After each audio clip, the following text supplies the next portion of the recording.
get adverts. Come on, Twitch, do your stuff.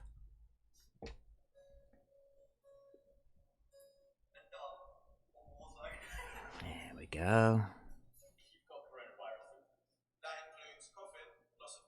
Coronavirus, huh?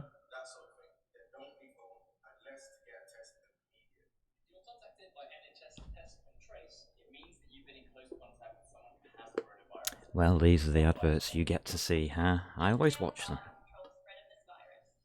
I like to see what Twitch is doing to you. Yeah, and the sound's working. Fantastic. Welcome, welcome, welcome. This is the intro to a full-blown project. I've decided to go on and do a full project, which means we have a GitHub. And it also means that I'm not going to be using Microsoft Code. I'm sorry, everybody, but this last week, too much stress. So, what's going to happen? We are going to use GCC for our compiler. We're going to be programming in C, and I'll be using CLion, SDL2, CGLM, and glue, yes, which is interesting.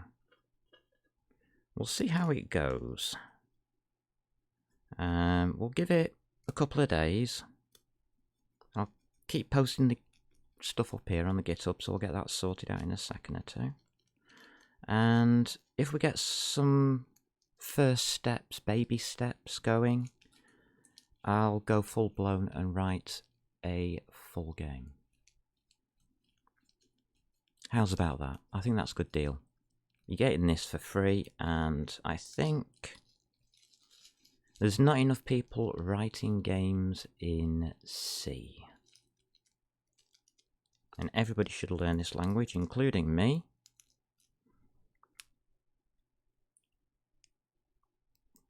Before the last week, I didn't realise how much I was relying on C++ to do everything for me. It was a bit of an eye-opener, to say the least. So, let us check that everything's going okay on the stream. Looks good. Would look even better if I could type something in on this keyboard. Where are we? Yeah.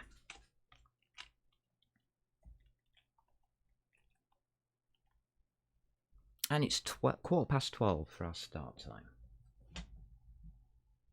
That looks good. That looks good. That should pop up on your screens.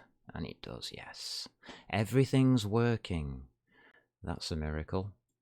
A total miracle. So, I've got a GitHub. It's going to be called Sand Rogue, the game. If it survives the first month, then it will become a game. If it doesn't survive the first month, then it will be trashed. Let's start at the beginning. Let's open CLion. If this is successful, I will be buying CLion instead of just using this 30-day trial. So let's have a new project. We will have a C executable, and it's going to be called Sand Rogue.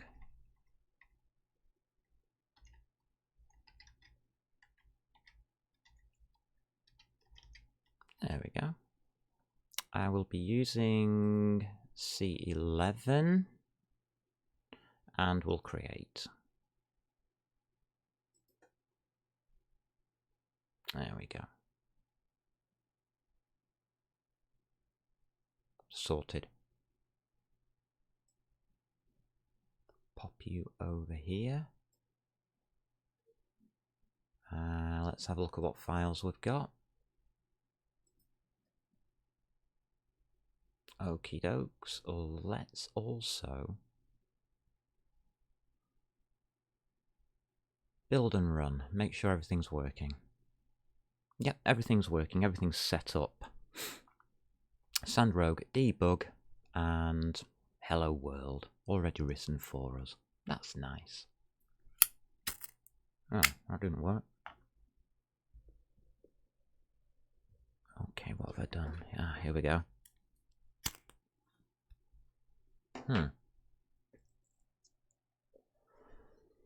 And let's get our version control system.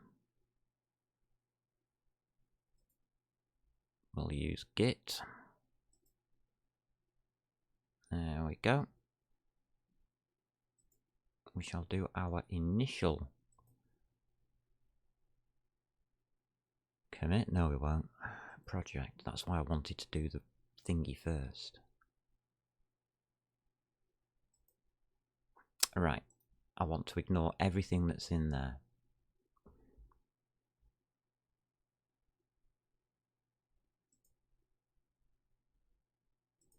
There we go. Created. Add it to our things to do. And I think that gives us everything that we need to start off with. The only other... That's external. Which I'm not bothered about. Is this.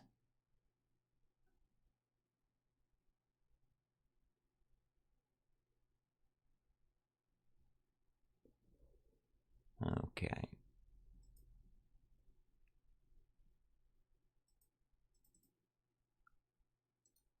Let's see what we're going to need. We are going to need to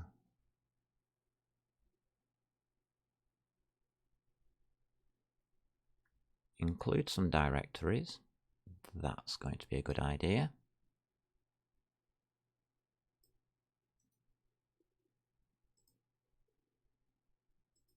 So I'll pop that one in.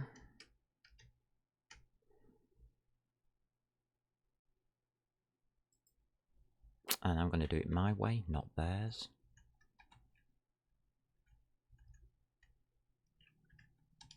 There we go.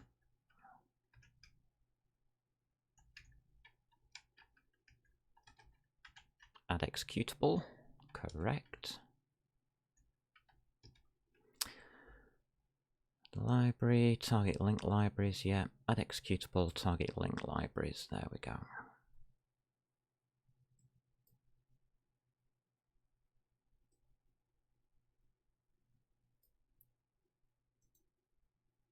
Copy.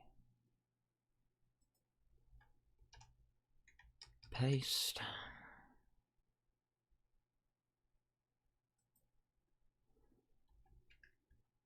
Sandbox. SDL2 and async. Close. Right, what don't we know here? We don't know CGLM, interestingly. So we'll have that. We don't seem to know glue. We'll save that. It's just a dictionary. To our dictionary, and everything's happy.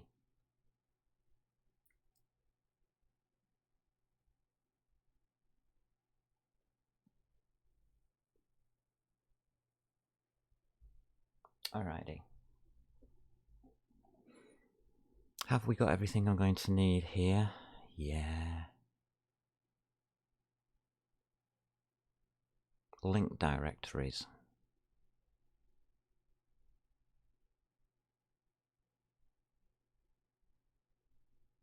Don't need them. Okay. Right, reload changes. Okay. Target link libraries. Cannot specify link libraries for target sandbox, which is not built by this project. Oh. That's a good point.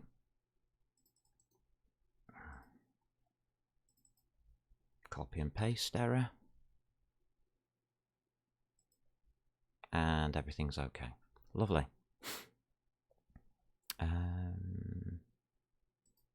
View files.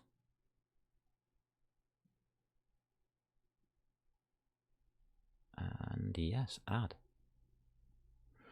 Right, looking good.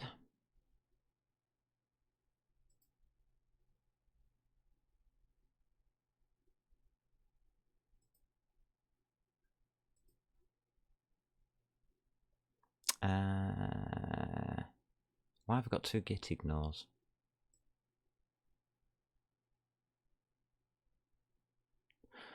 Ah, I've got a .idea thingy. Alright, stuff like that, don't care. We'll have them all. So that's it. Initial commit.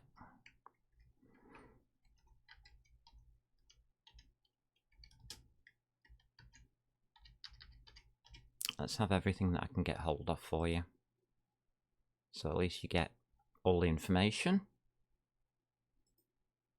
Project's looking good. I think that builds and runs. Let's make sure. It did. I saw purple.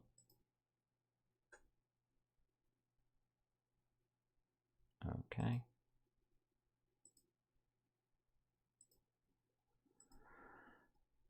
Fine. Okay. Alright. Fantastic. Looking good. We are looking good. Let's get rid of you. Let's get rid of you. So in the terminal, just bring this to the top.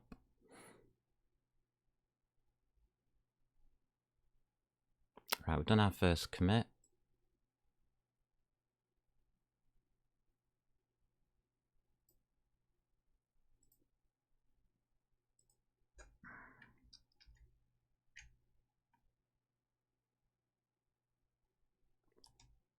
Okay, that's you done.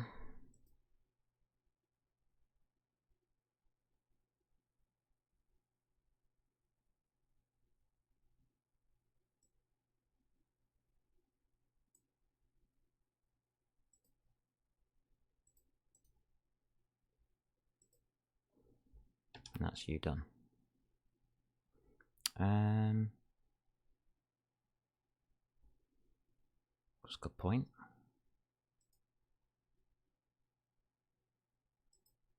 Fraser blades sharp.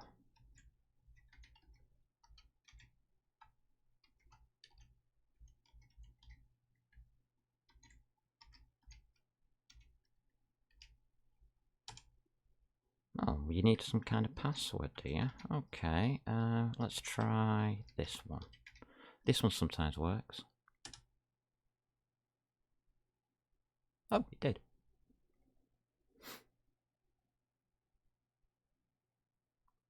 Set up, yeah, we've done all of that now.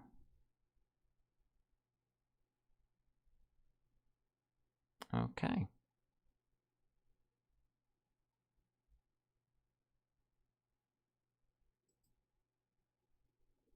There we go.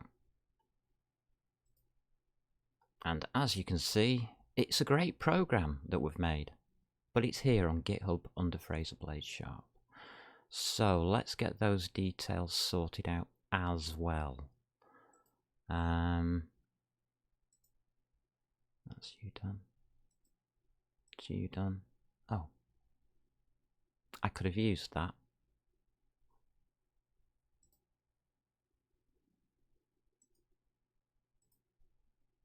Here we go. Let's get the details.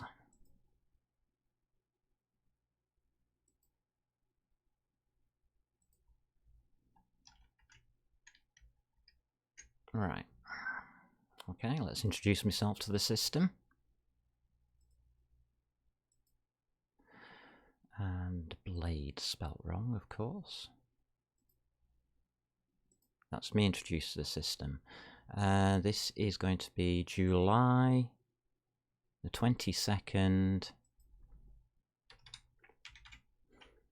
Sandbox Nope, this is going to be sandrogue underscore rogue. That's the project. I'll change website for GitHub.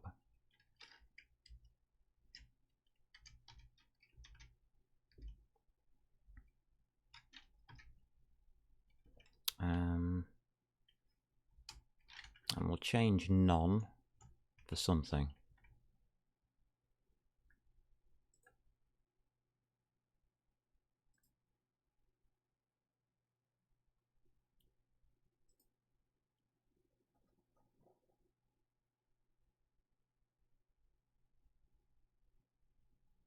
And there it is, that github.com sandrogue. Copy and paste. There you go. So that will be in there as well when we get to save this lot.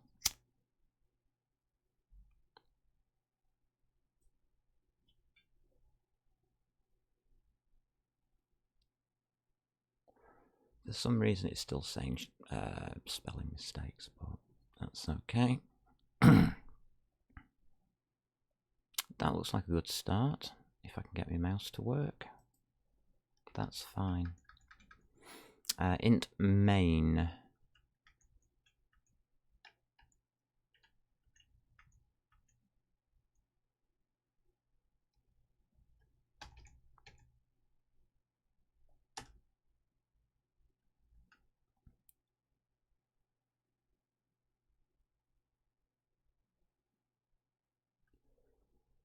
Okay.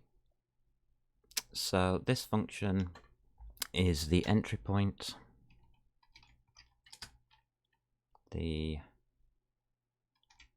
runtime entry point for sandrogue,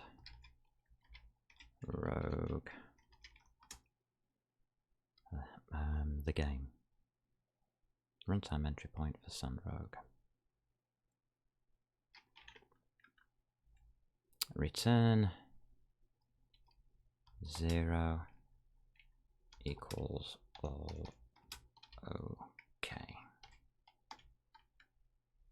Lovely. Right, how are we going to do these thingies? Are we going to keep it with the style that they've given? Looks like it. Okay. First thing we do is change this.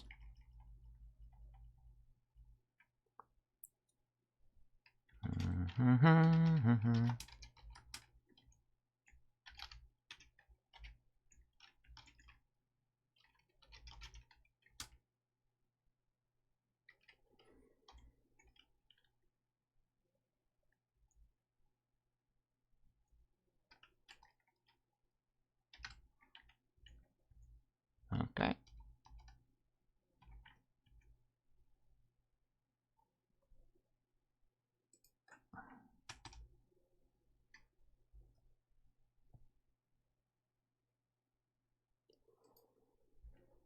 All right. Check build. We're good. We are good. So let's try and do some programming. Firstly, I'm going to program it properly. I've decided to do everything in C and do things slightly, shall we say, better than I usually do. But we're still going to start off with development code and then refactor.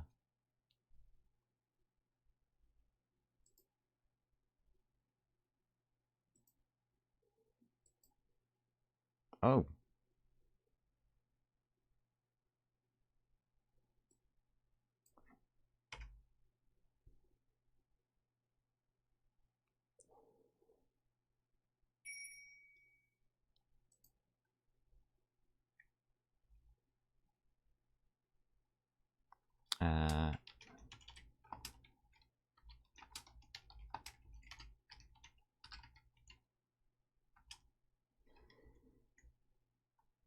There you go, you get a free-for-all license. How about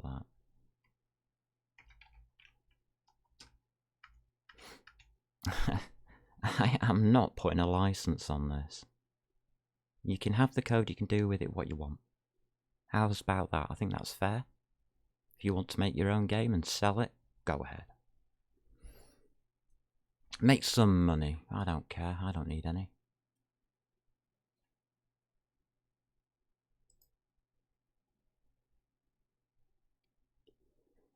Alright, the first thing we want to do is probably SDL. So, maybe not actually.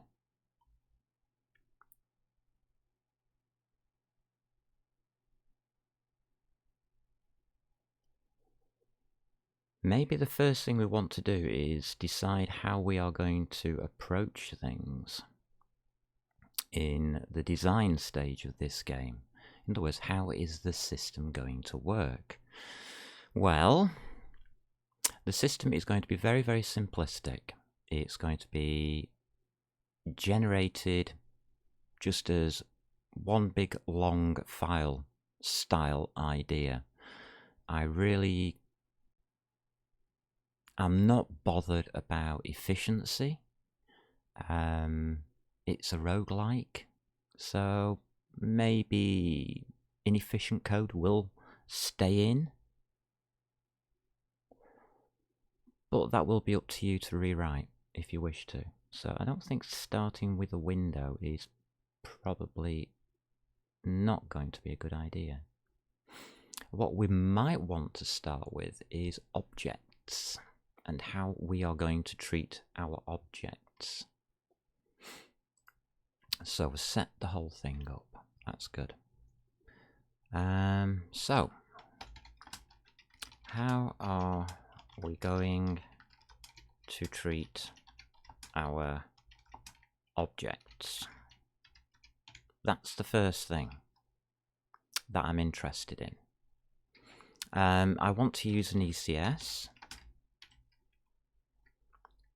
system, which equals entity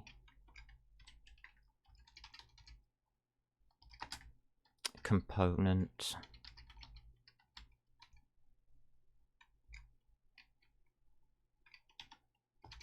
plural system.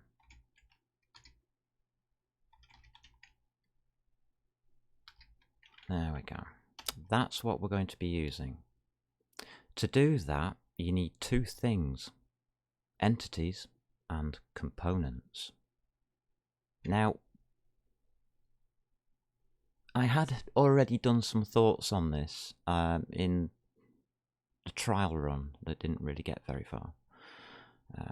Get rid of that. Is there a way? Sure, Shift Escape.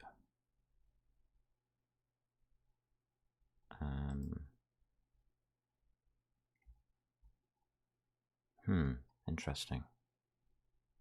Okay. So we will need an entity of some kind, and we will need components. Each entity will just be an ID, and it will be an integer. So I'm going to do some type defs this time. Let's see what type defs we can use.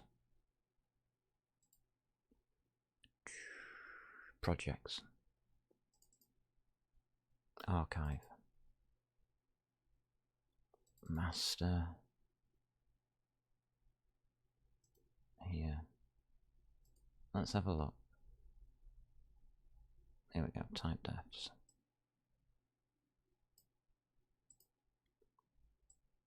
So that's the first thing I'm going to do, is give ourselves some standard types, which is that lot. And that will be hash include std int types. Might just be stdlib.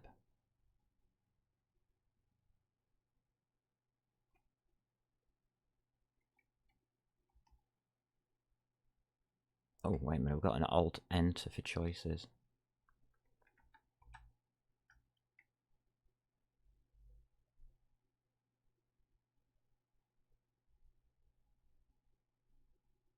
It's saying standard int, std int .h.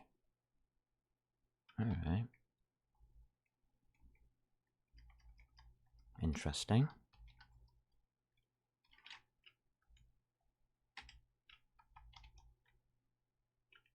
And we are correct.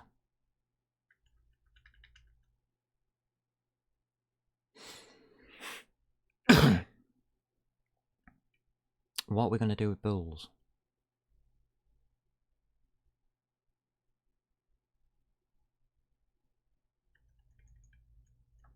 Let's have a look at std bool as well.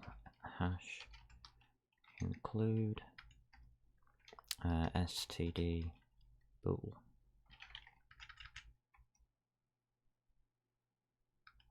So bool is okay. Alright, so that gives us booleans. And at the top we are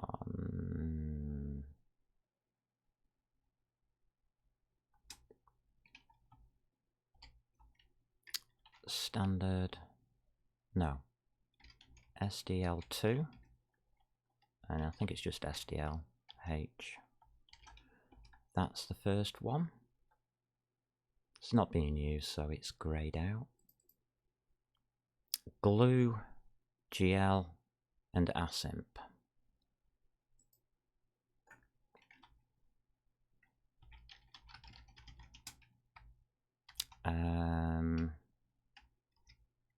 Glue is in GL.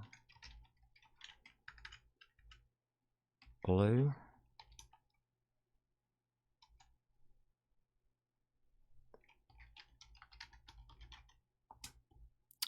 We'll have GL, and that will just be GL, is it? Yeah. And hash include async.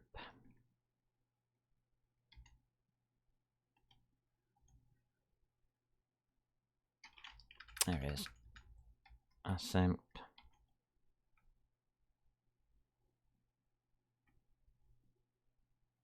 Don't know. Let's have a look at the async ones.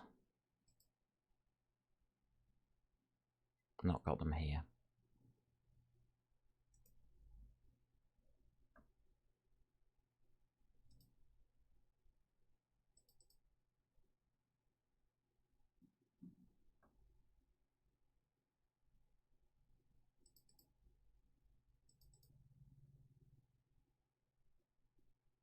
It'll be in there. There they are.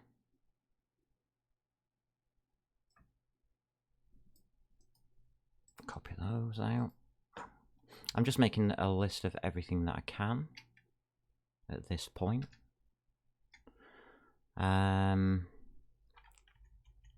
We should really, yeah, I've got stdio.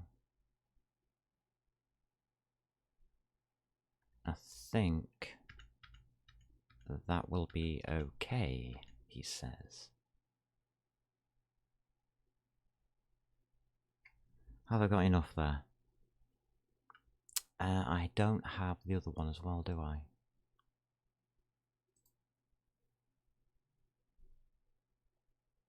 CGLM.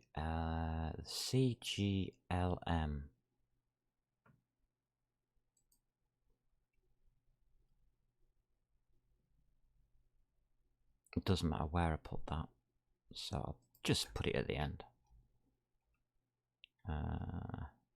No, stick it here. Hash include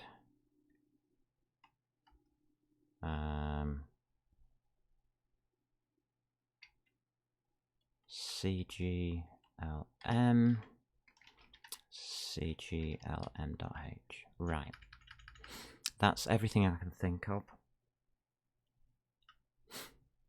Let's make sure we are okay.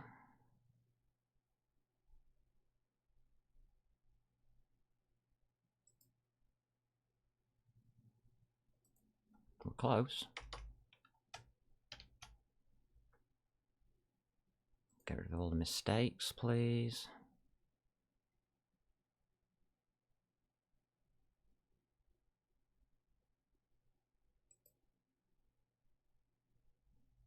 Correct.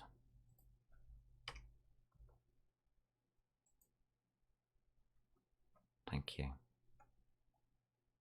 Right, so we're good.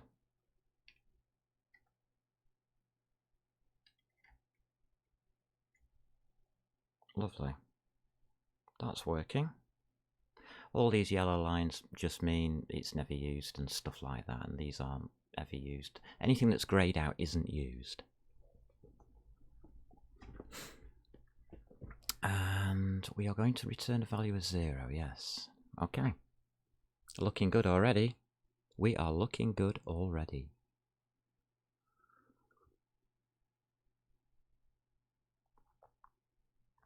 So, project. Commit. Initial includes and type defs. I'll tick you lot and we'll commit. Thank you. Now linking against CGLM I don't know about, and we will have to look that up if we start using it. So that's the first thing. How are we going to treat our objects? We're going to need some kind of structures for an entity and a component.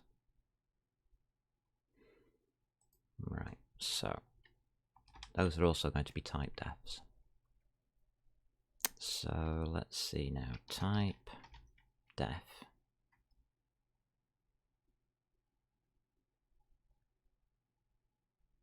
Where have I picked up that semicolon from? I don't know. Struct.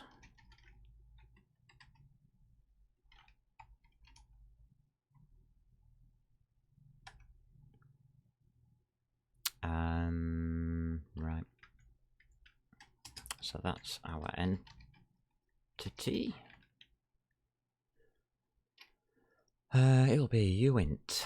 So U32.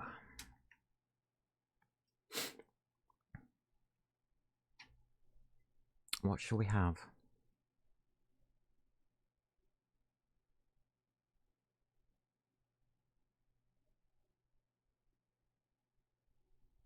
It's just going to be an ID.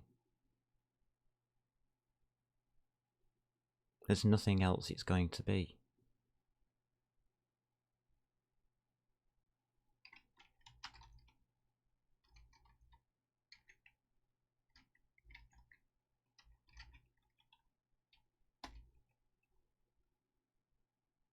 Yep, I think that'll do for entities. Alright, type def. Struct. We'll call this one components.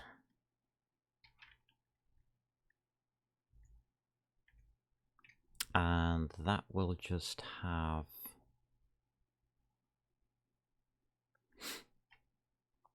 it's going to be U32. And that's going to have an entity ID.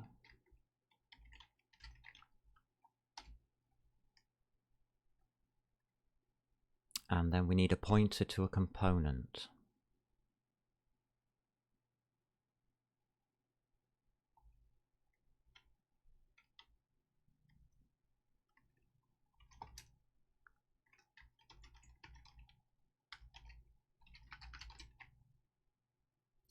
think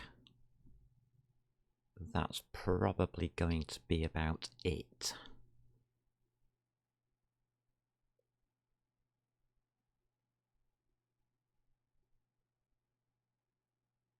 Yeah.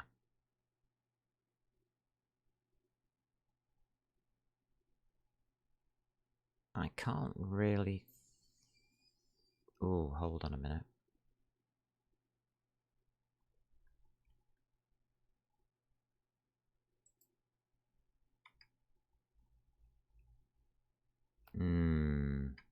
Let me have a look at my notes. I actually wrote notes out for this, so we may as well use them. They are in a sandbox. They are under source, core, game objects. Alright, so an enum. Yeah, that sounds good.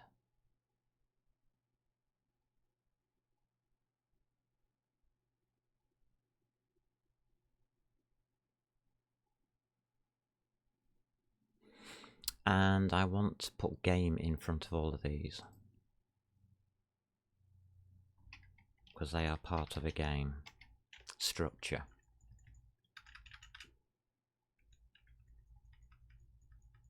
So that's how we're going to structure things.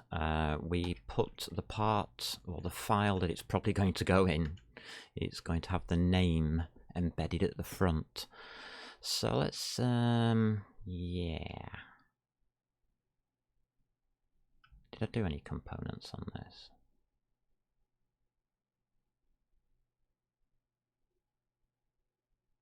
Right, I used void star, did I? Okay.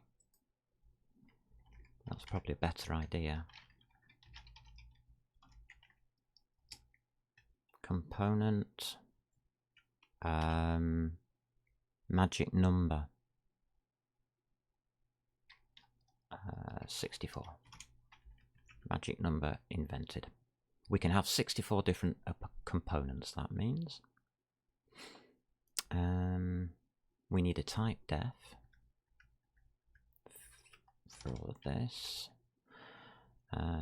Yeah, we'll take that one there.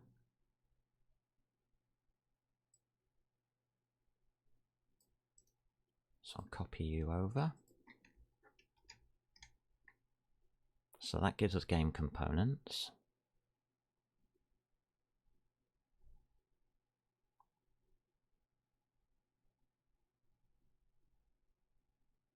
Right, there's going to be a problem here.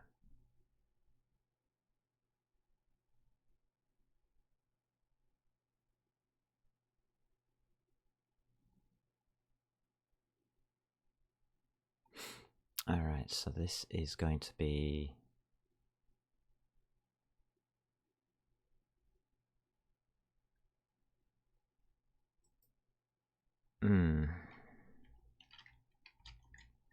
Entities. How many entities can we have? Let's pick a number. 1024. Whoops.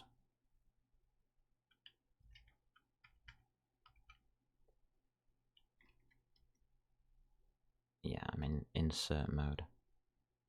Whoops. 1024. Right.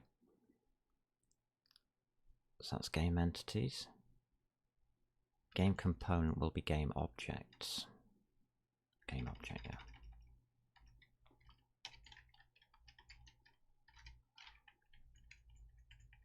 Though these are just ideas.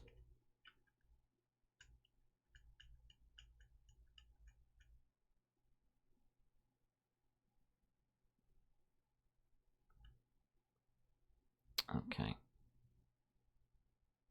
And we'll use this one as an example for position.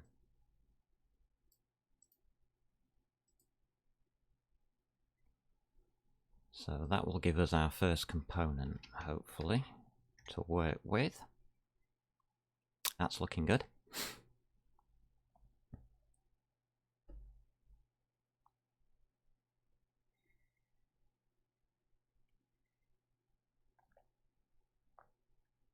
We are also going to have a model.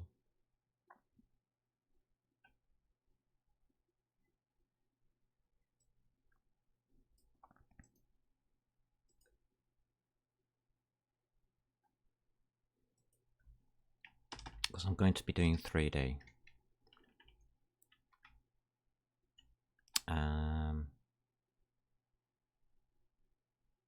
And it also needs a map 4. That's coming from CGLM. Map 4.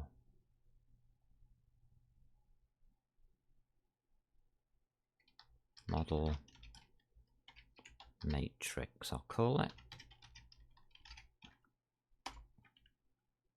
Okay.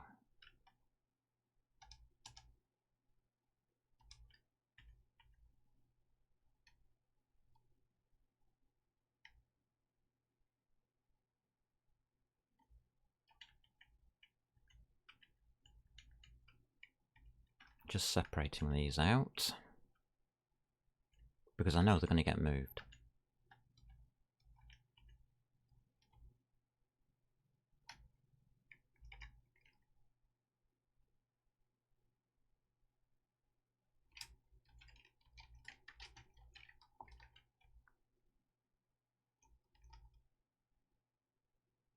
Alright.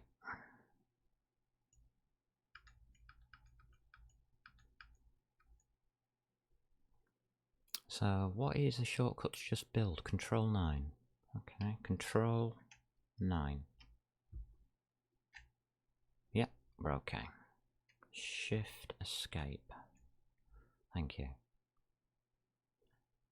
Okay, I'm learning how to use this IDE, so bear with me. So what's the first thing we want to do?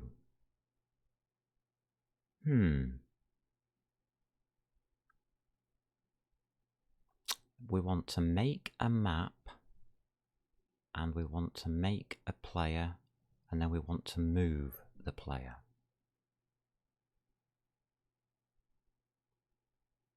So we haven't got anything for the map.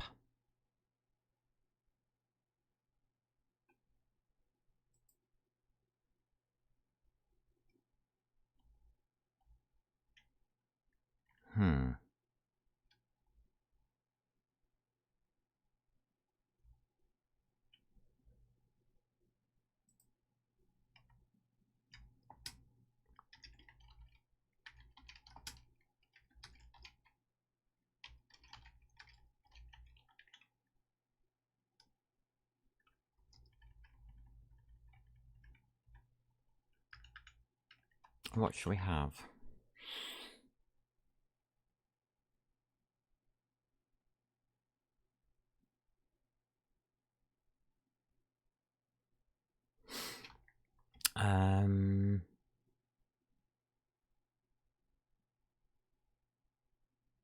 I can't remember whether on our test run we made...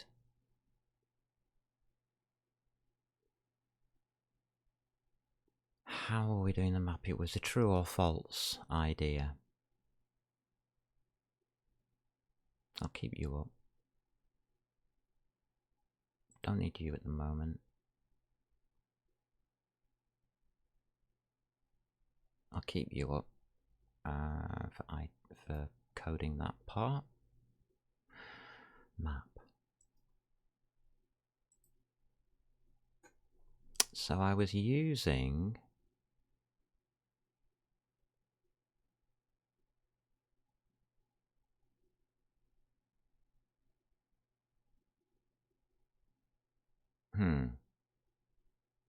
We have a struct for a rectangle. Okay. Just map cells.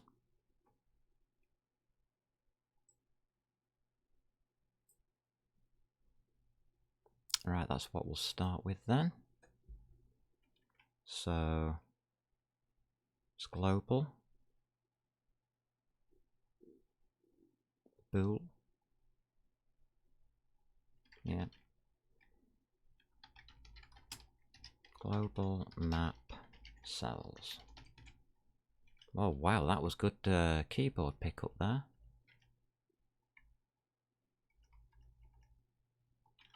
What the hell happened? Global map cells. And that will be, let's just do 80 by 40 again. That is the size of the Apple screen. The Apple II, I think it was, by Apple, funnily enough. Who is now Macintosh. Apple Mac. That was the size of the screen that they had, so that's what we're using. Not sure I want rooms at the moment. I think I've got enough to work with here.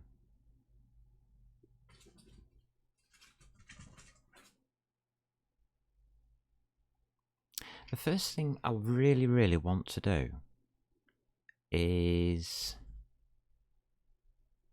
learn how to initialize this. Now, it's something like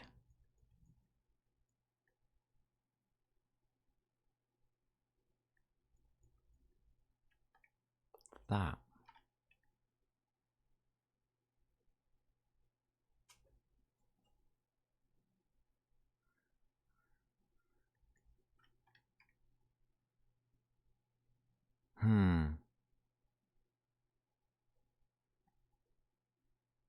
And for the life of me, I can't remember how to initialize two-dimensional.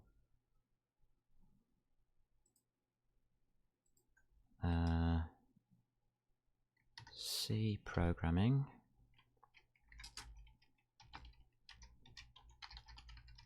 How to initialize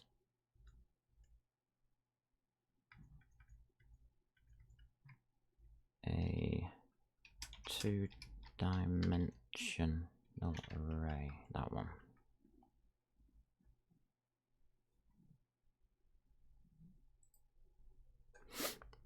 I want to use calloc. Ads help us learn more. What? Shut up. Simple 2D array example. No.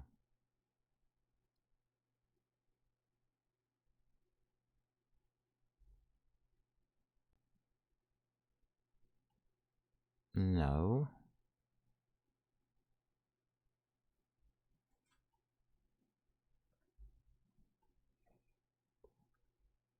Global. Alright, this isn't giving me the right information. A two-dimensional global array.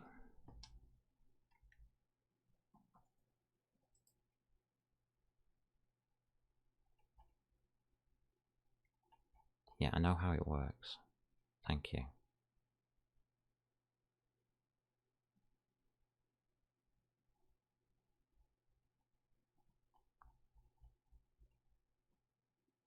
No.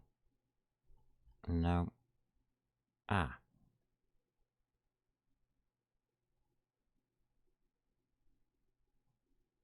Is that a pointer?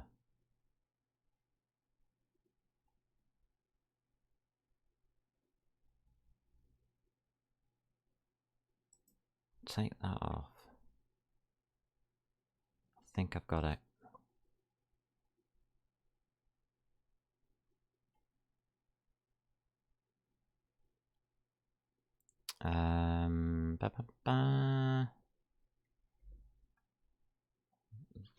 Yeah, there are no initializations here.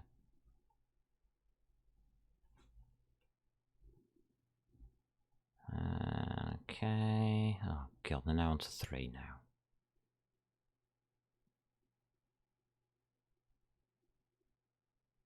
That's the one I want.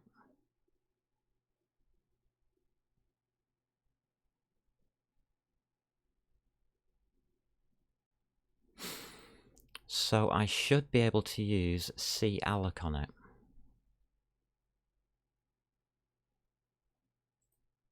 Which is num size.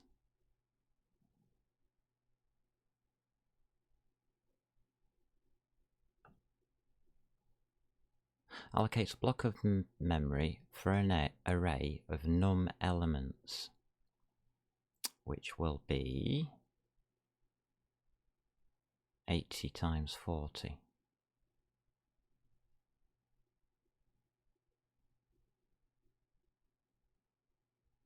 Alright, okay.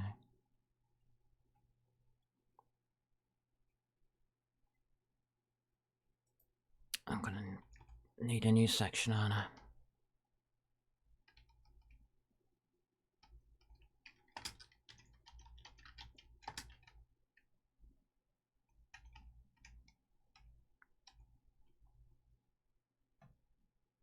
Looking good.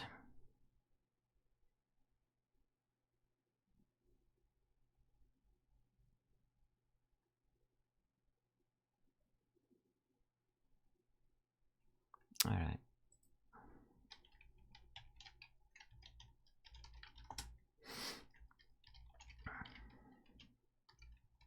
Map width. We'll make that 80. Hash define. Map height. Good one to go with. We'll make that 40.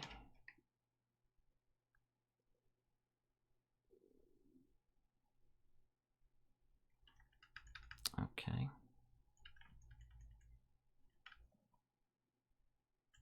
Looking good already.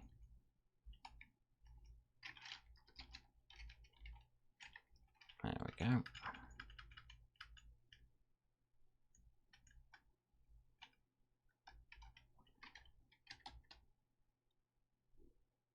And let's see if we can do it. So it's G underscore map cells equals a bool star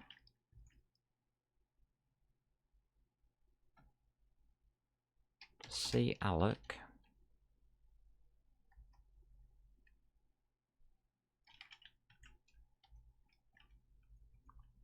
it's going to be map width times map height, comma, that's your first bit, that's the number of elements, and size in bytes.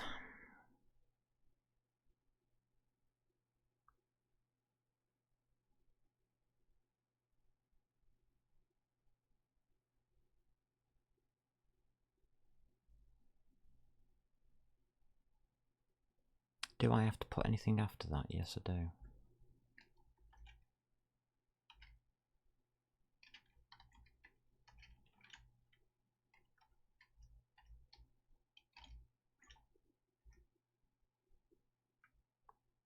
Which type of brackets is it?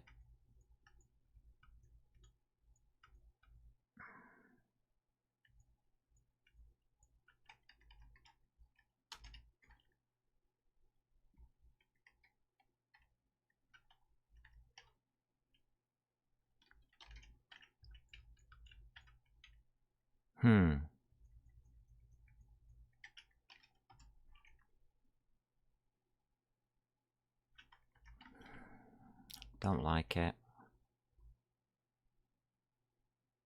It said it was okay to do that, to pass it. Oh no, that's receiving. Damn it.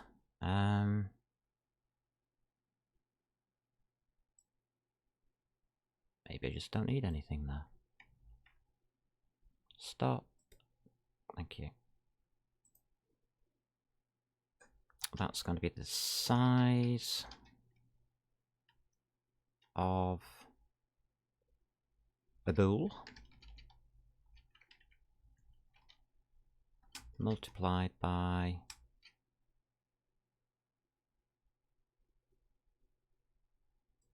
those two.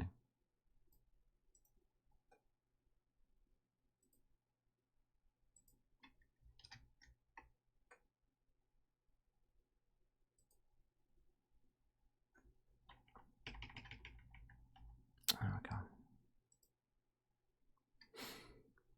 That's not correct. I am going to agree with you. Array type blub blub blub is not assignable.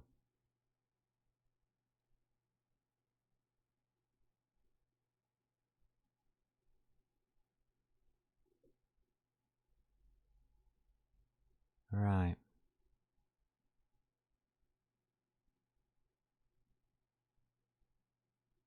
There is a way of doing this. Reference notes, usually better than internet. Archive. Let's see what we can find in here. This is actually good reference.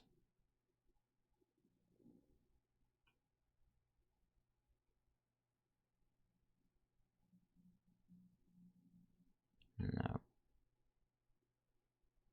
No. No, no, no, no, no, no, no, no, no, no. This is all stuff I don't want.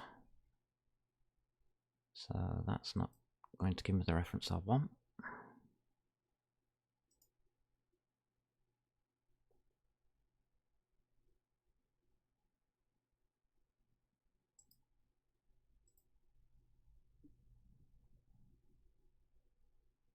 There's absolutely tons of stuff in here. Like this is game component types from whatever this guy wrote. Don't even know his name. You can look at PT code is his YouTube name.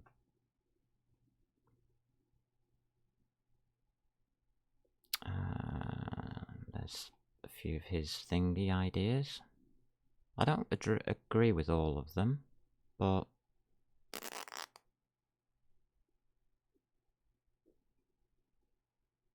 I mean, it's perfectly fine. This is...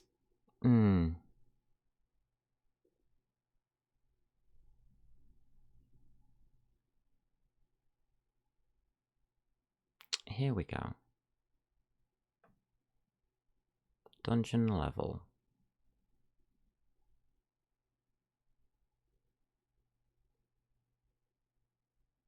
Field of view.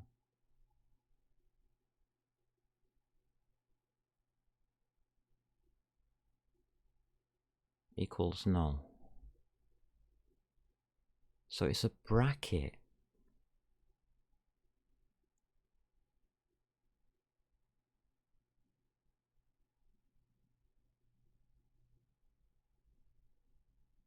That's interesting. So what he's saying is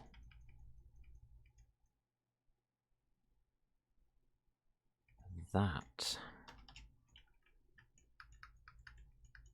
and that is allocatable.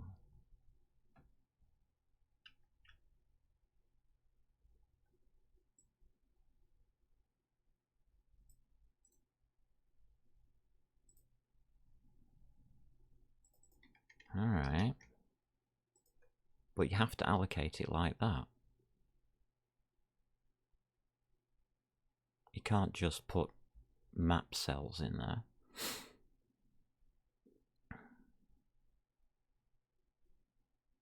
That's looking okay. So, global variable, target map. Finding out where that's being used, and state management, necessary function declarations. Okay. State management.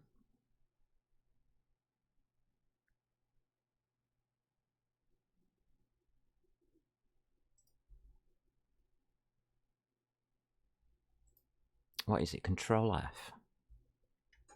Usually on these. find target map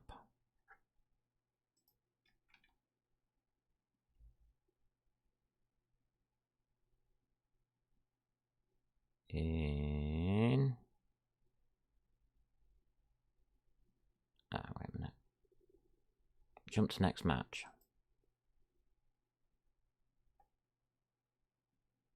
Well, there's 3. That's a good point. So we'll put that in because we have to. If I've assigned, so target map is G. No, it isn't G. Target map. It's G underscore map cells is not equal to null.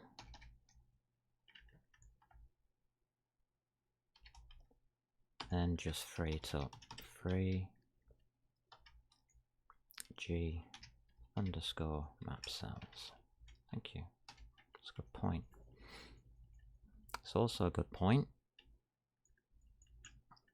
that it isn't initialized. Now, I haven't initialized any of those structs up there, so I don't have to free anything here. But this will cause a free. Okay.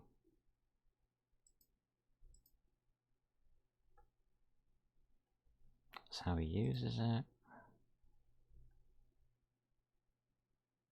Combat attacks, else, yeah, give chase, yeah.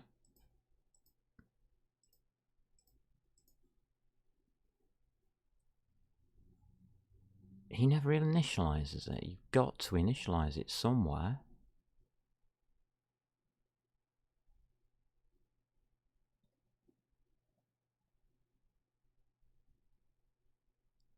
Huh? Do you have an include after you've done that?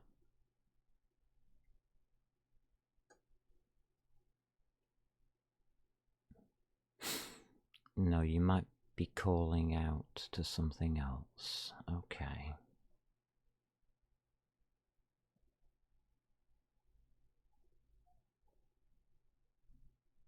Which I believe you are. Alright. This is one of the problems with trying to follow work done in C.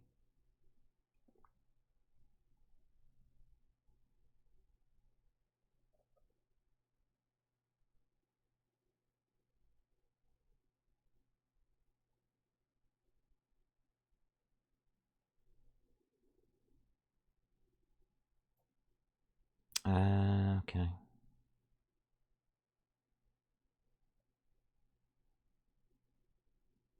Max monsters, get max count level, yeah. Cleared message log, yeah. Oh, that's what I was going to do next. Okay. Right, I don't want to copy, so don't look at it.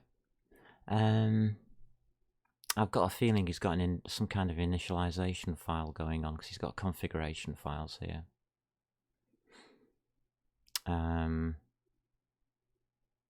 So I'm not sure he's doing this.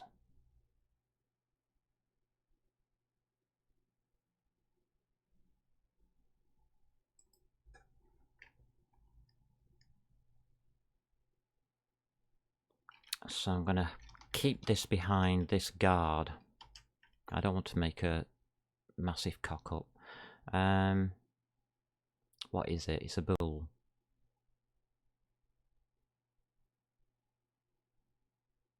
%D. So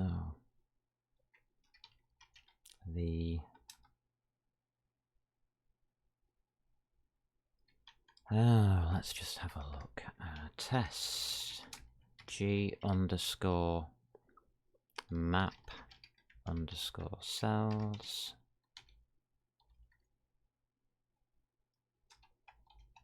%D.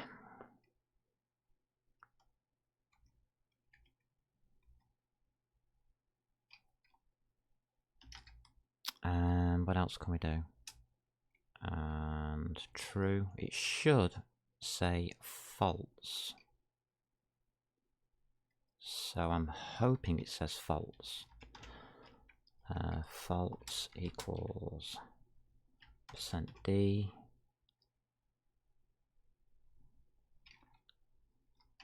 That'll do. Comma. G underscore map cells. 1. I'll just do 1, 1. Don't really care which one. And the other thing I wanted was false. Okay.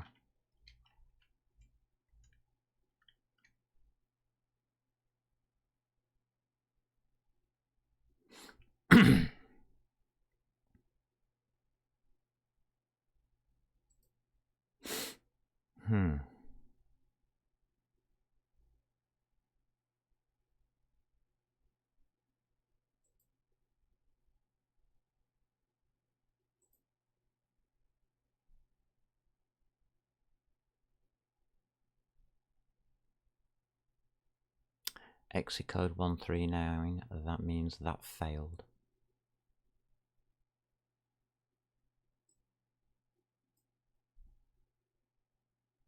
Are you telling me I can't do a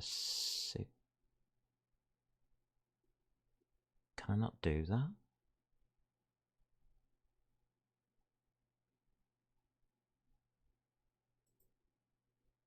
And if not, why not?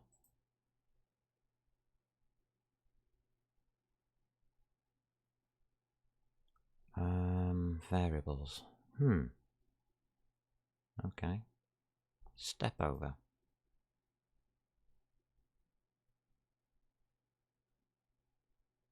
Segmentation fault.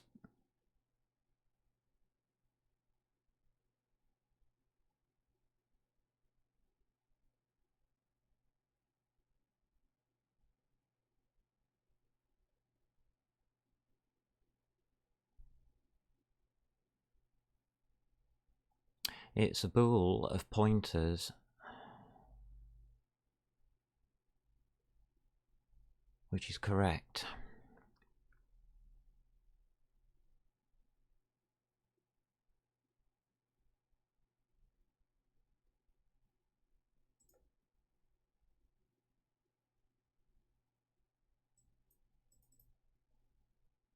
You're not giving any information about calloc. Okay, that's fine.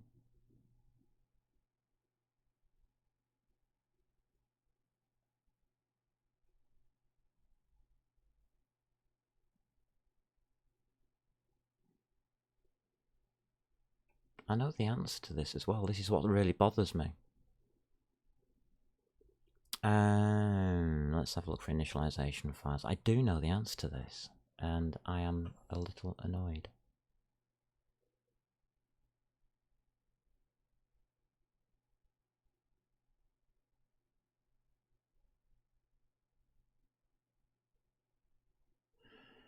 Where will he use a two-dimensional array?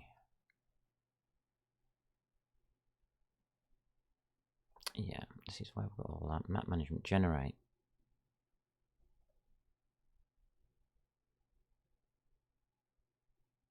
Right, well, he's setting his to true.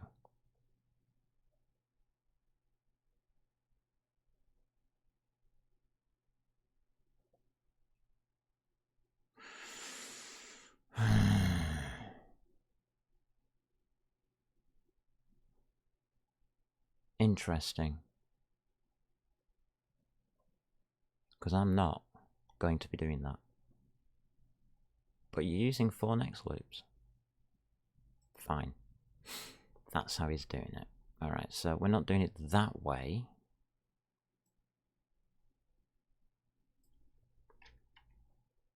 So 4.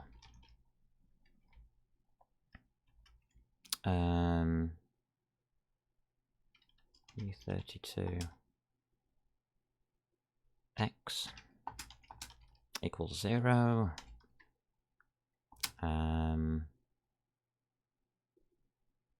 x is less than map width.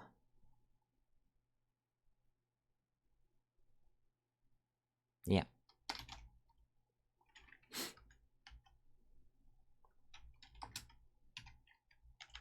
There we go. And then it's just for U32 y equals 0 to y is less than map height. Just want to make sure I'm not copying. Yeah, I'm not copying. Good. Semicolon y++.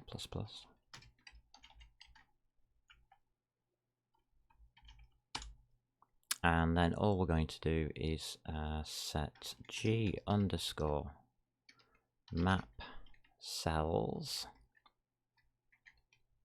x y equals false. I don't care what he does. I care about what I do.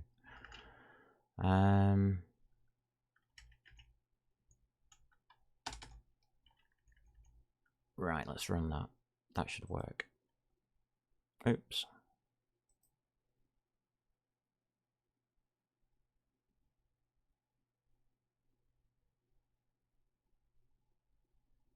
It doesn't work. It's the it's not got the memory. How do you assign the memory?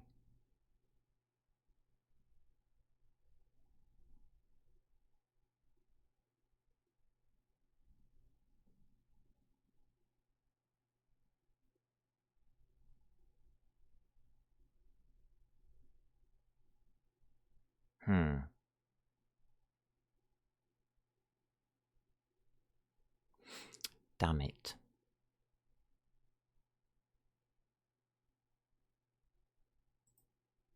How are you assigning that memory?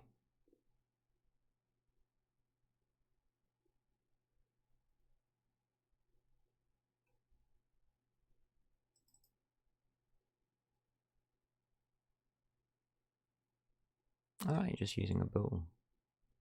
Ah, stuff it then.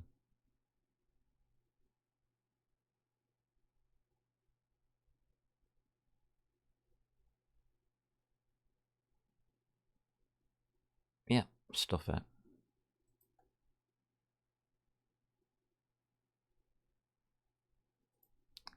Until I can work that out, I'm just going to get nowhere with it, aren't I?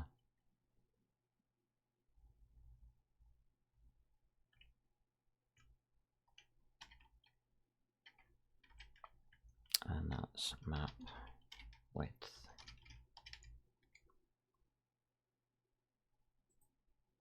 Okay.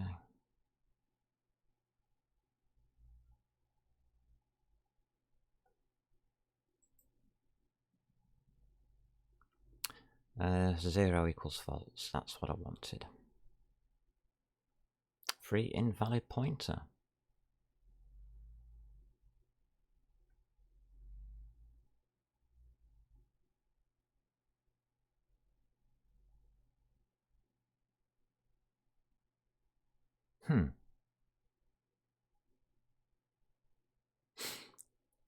It's not going to die.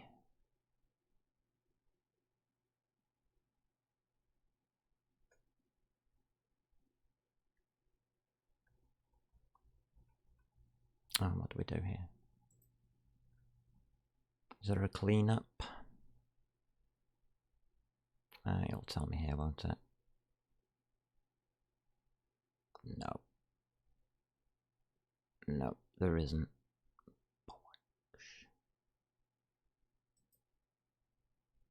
Okay.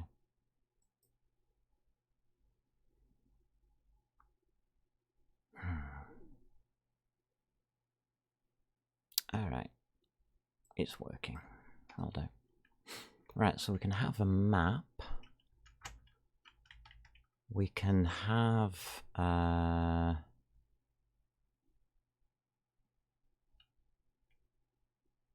are we going to create an object? and I don't want to look at anything that's been done on there. How shall I create this object? This is the thing.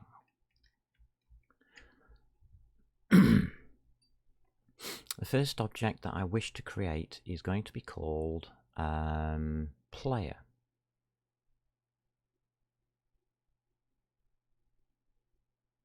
So I want a game object called player.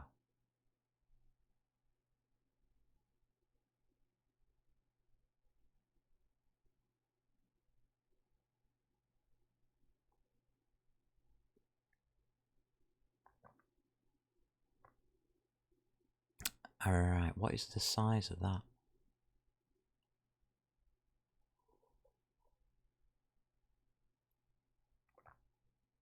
Do I need to initialize memory for a structure? I think I do.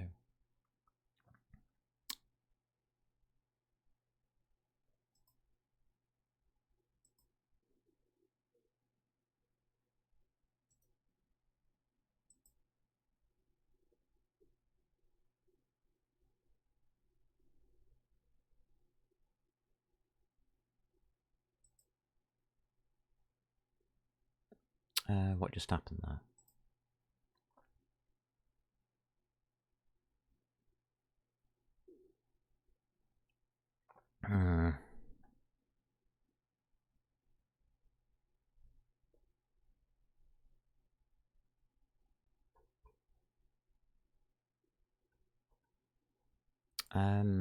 Right.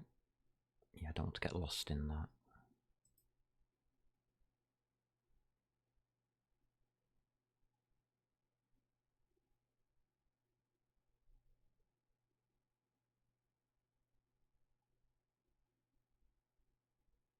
A hash map. I need that. These things. I do have a vector that I've made, and I don't want to be using that.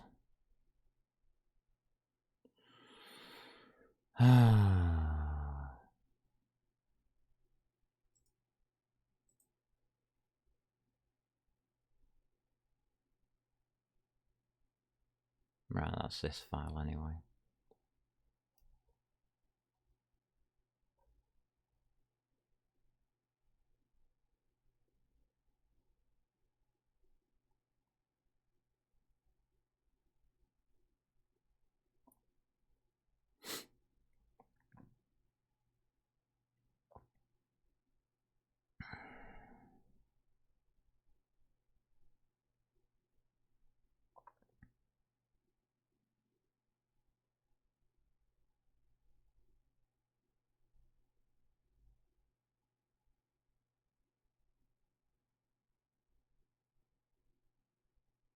We have to go through all the game objects, don't we?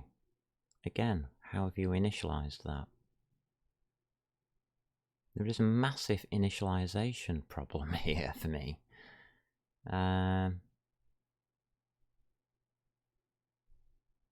bothered about this stuff.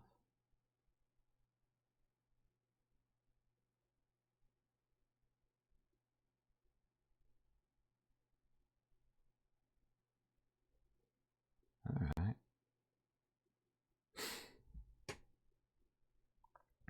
Let's see if we're going to get initialization problems, because I think we are. So we have a map, a blank map. So that's one object that we want. That's well, it's actually, that's the first one piece of information we want. We now need to create a player who is going to be a game object. It has to be the first game object as well.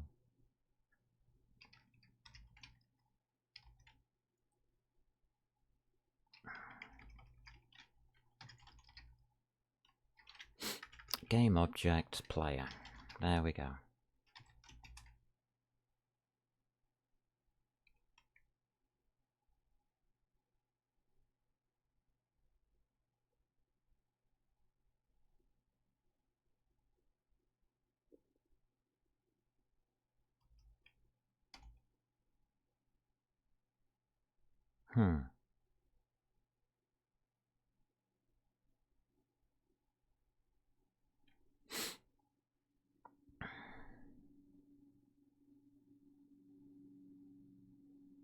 that has to be recorded. We now have a game object. He's going to be game entities 0.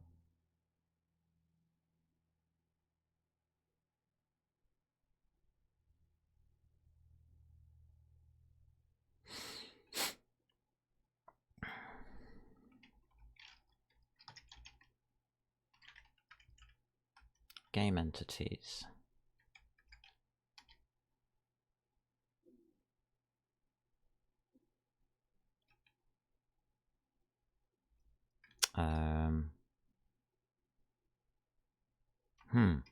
It's a type, isn't it?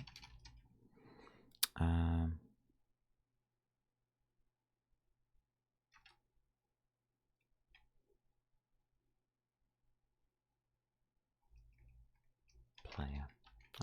I'll stay with player for now. I'm not really getting anything here. Player entity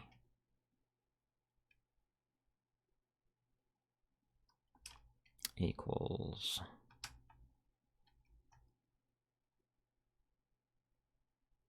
just 0, isn't it?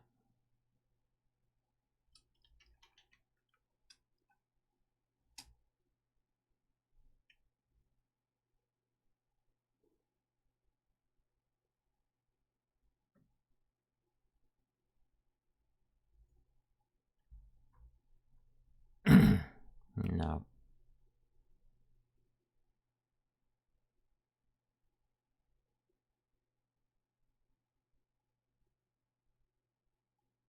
We have to initialize that. Right, got you.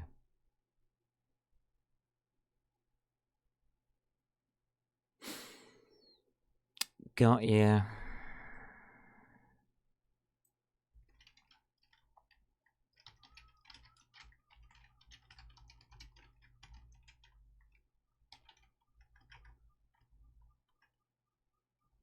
I want a hash define.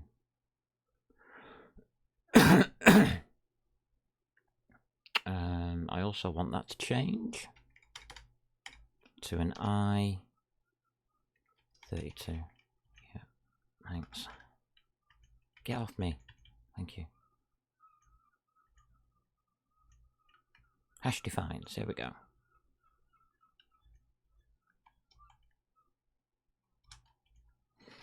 Hash define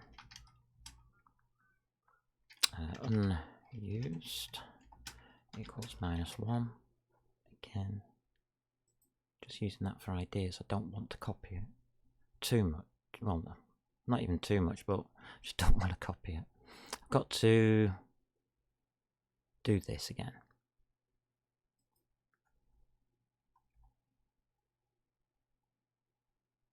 Yeah.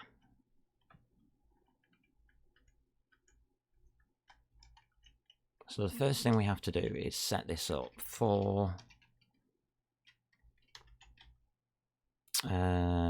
U32 index equals 0 to index is less than whatever we're setting this to.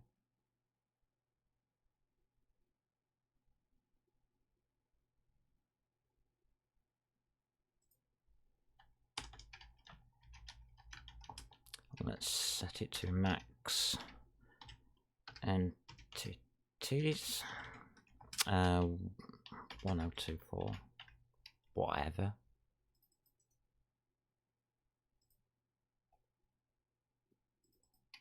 I will not have magic numbers in my code. Index ++, and then it's game entities index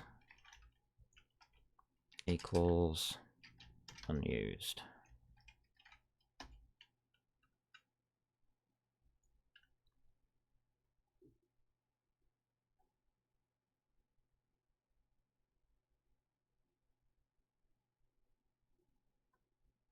Okay.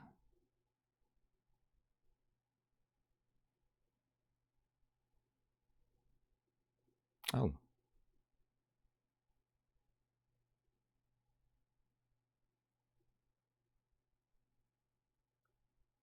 It's .entity_id, max entities.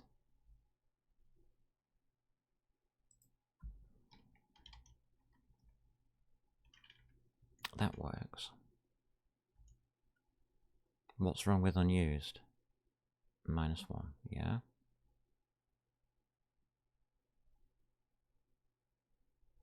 It's fine.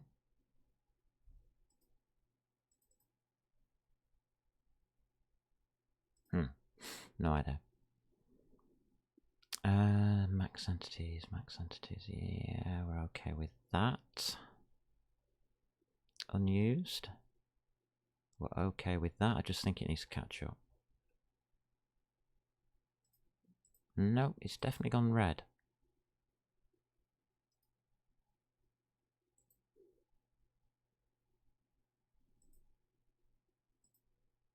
No idea.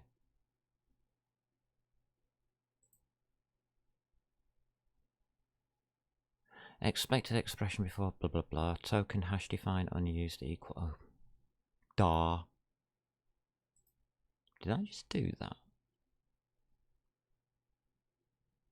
I guess I did. Sorry.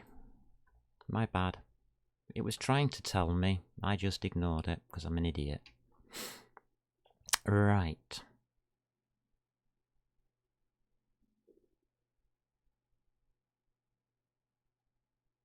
What we do is we go through this again.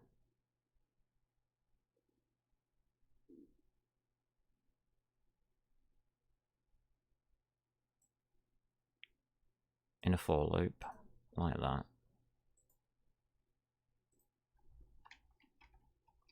And that becomes an if. If GameEntities.index is equal to unused,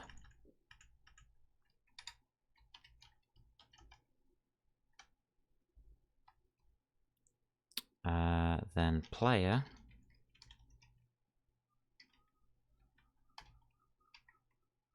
underscore ID. Oops, player game object. Yeah, object underscore ID. Huh?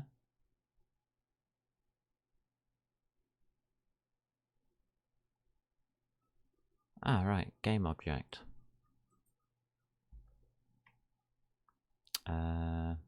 Object.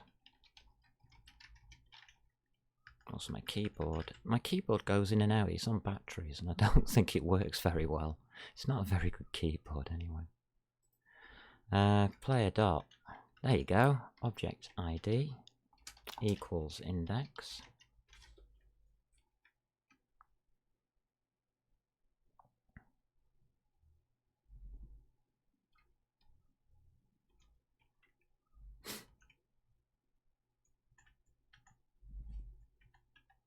And game entities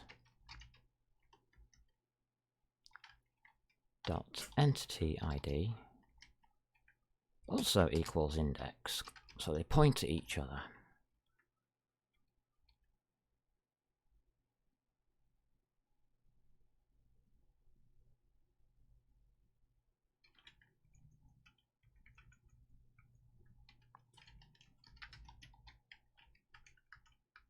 Yeah.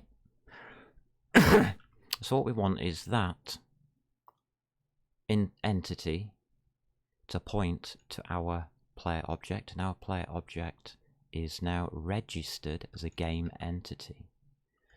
So what this does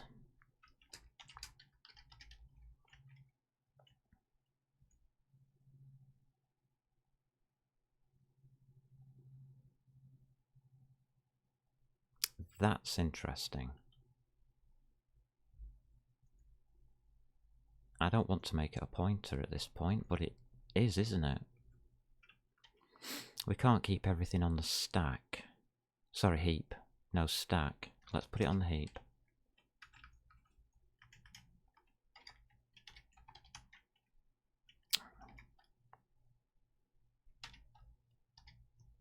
Thank you. So it's a pointer.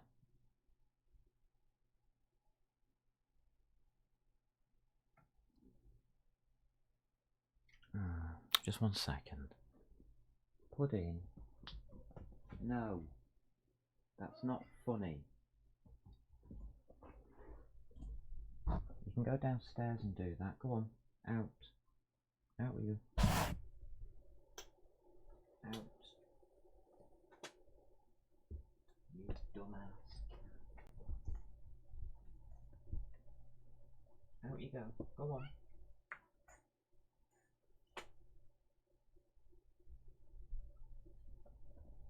Okay, domestic emergency. Go grab yourselves a cup of coffee.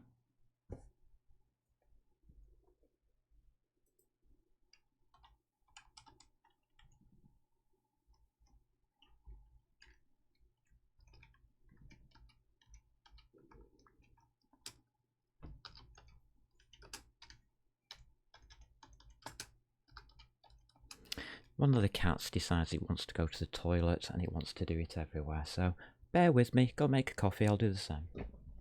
Come on, Pudding. Off you go downstairs. Let's go and use the kitty lighter. Good boy. Good boy. Come on. Stop me.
Oh, yeah.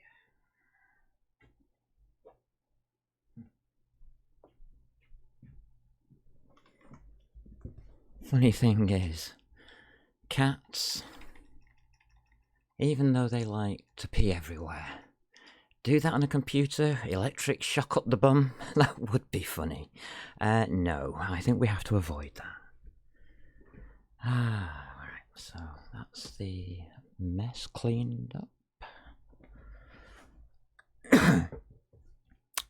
We do have now game entity, our player. Lovely. That's going to be good. I've got an empty tin. That's not good. Let's try this. it again. So you can see now that it's obvious that we're thinking about how we're going to do things. So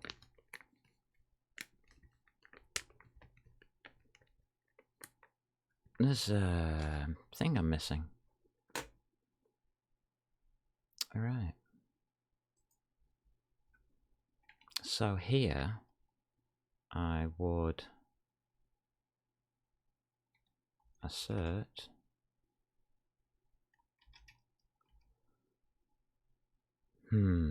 where's that found? Bet it's assert.h.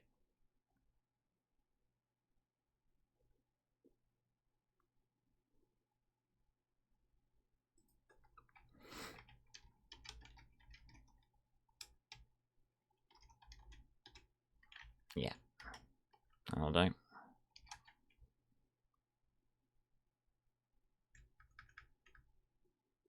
And we have to do this.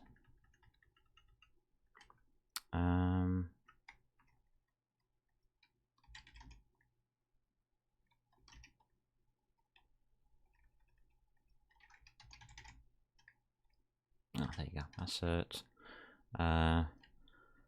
player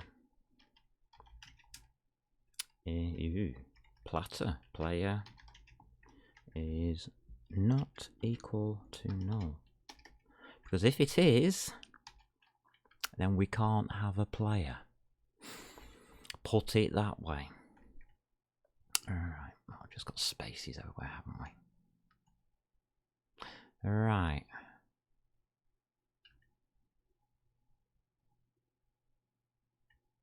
Try and keep all this stuff together.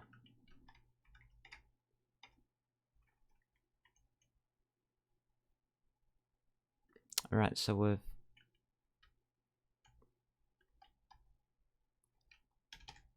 create an empty map.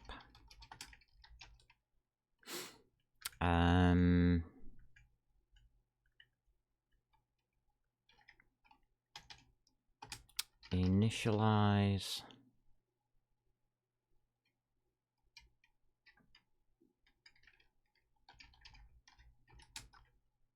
entities and a player.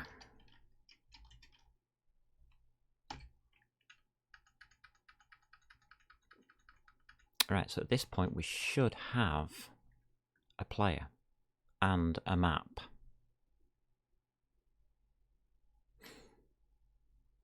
I think we have to go into 3D land and have a camera as well, because that is not an entity.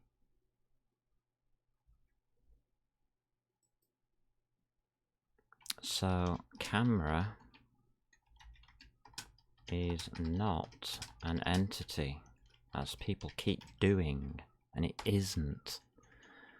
A camera is just what you view the scene, or where you view the scene from.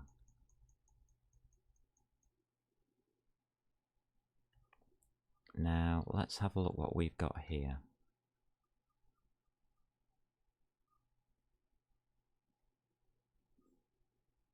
So each component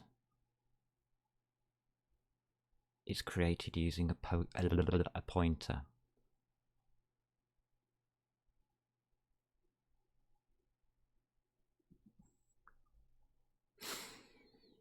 All right.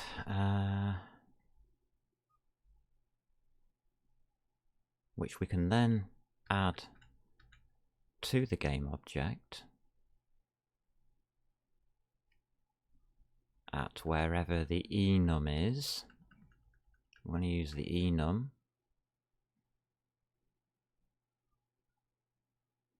All except for the camera.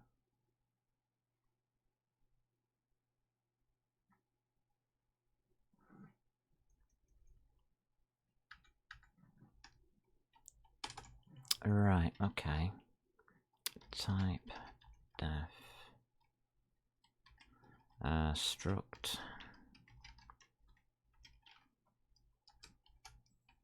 And we are going to call this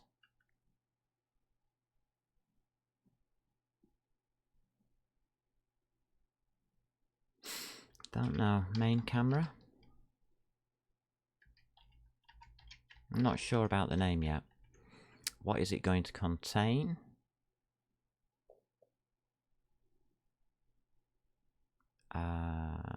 Position.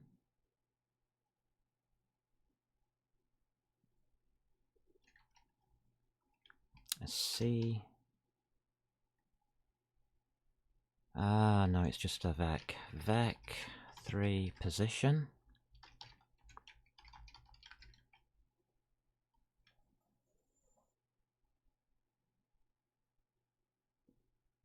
We should make that a vec 4.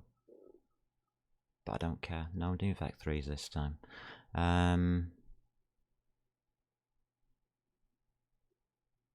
Float. Rotation. X.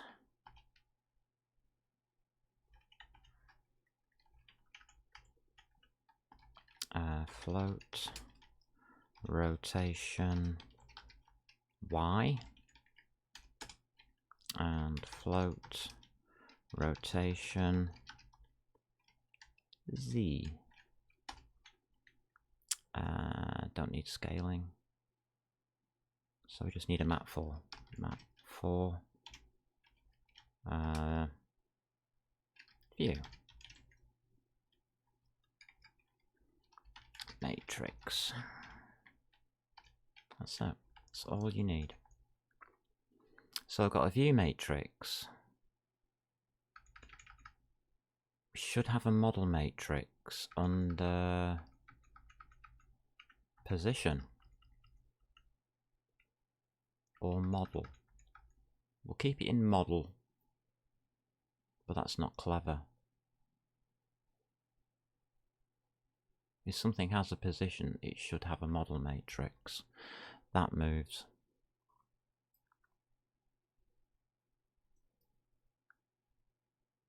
And that's going to be copy, no, cut X. That makes that easier. V. That's going to be the same as this.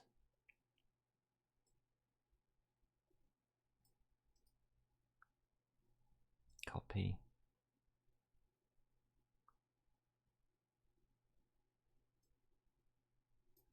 Paste. And float scale. Right.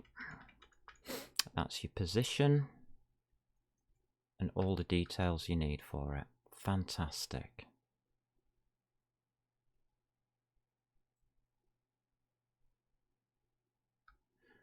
So under global,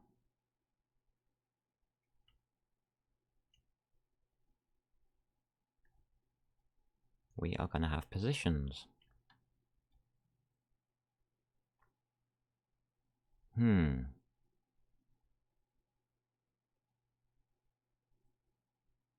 And they are going to be an int.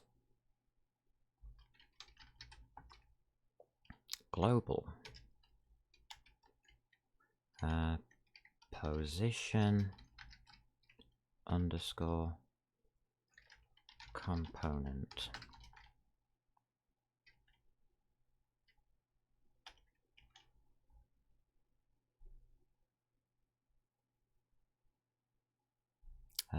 Let's see, what maxes do we have? That'll do.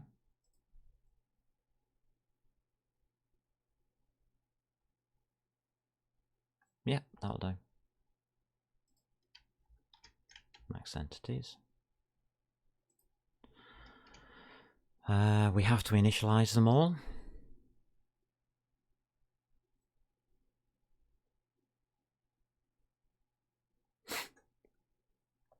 So now we are onto components.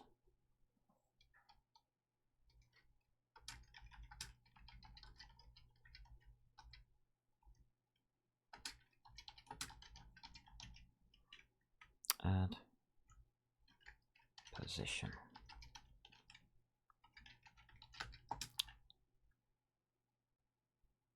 So, right. Initialize position. Position component. So we'll do that first, which is this code here.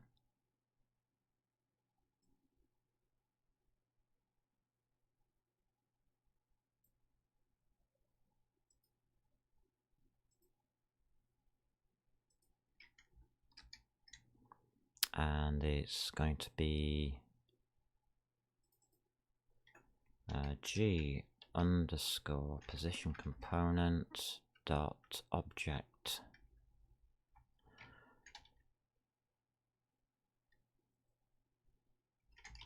did I just call it object ID?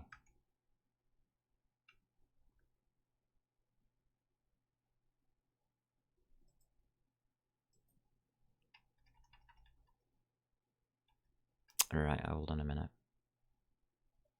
It's that. It's that one. Position component.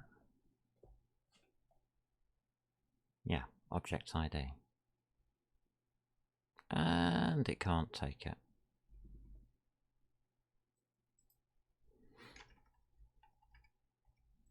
It's an int.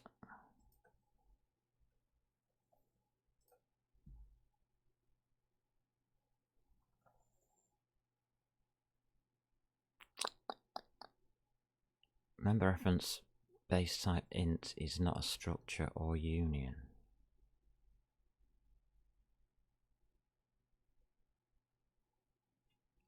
Correct. It isn't.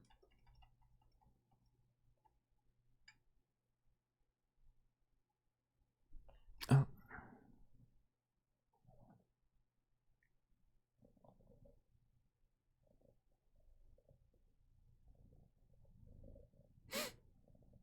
Add position. Okay.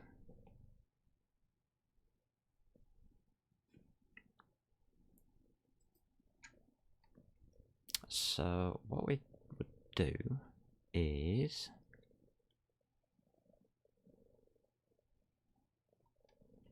player dot component position component. I think it is that one.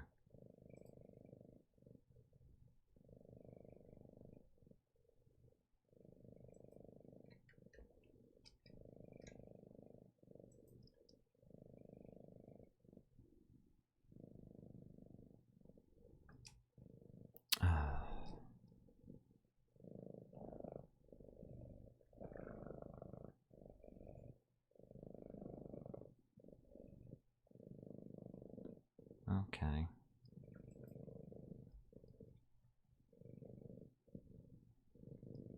So this will be G underscore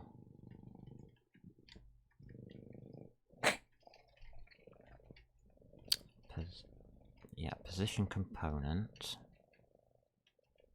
and it's going to be player dot object ID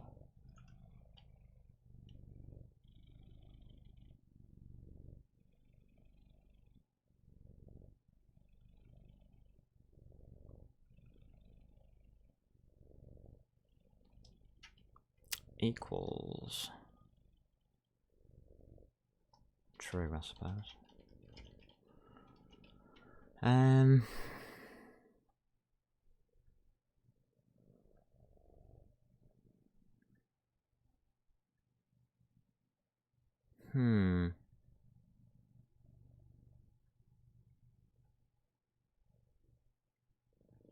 This isn't right, is it? I'm going to put that as a position. Yeah. what I'm going to do is I'm going to change that to a position. Right, that changes everything down here.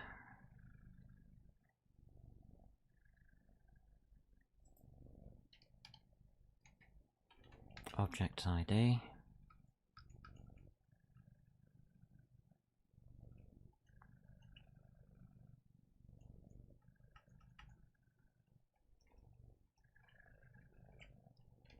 Dot object ID now equals player. Yay, you.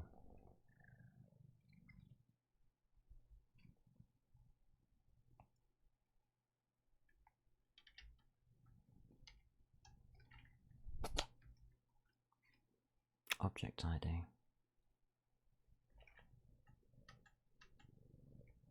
I cannot see if that's a semicolon or not at the end there. Yes, it is. Okay.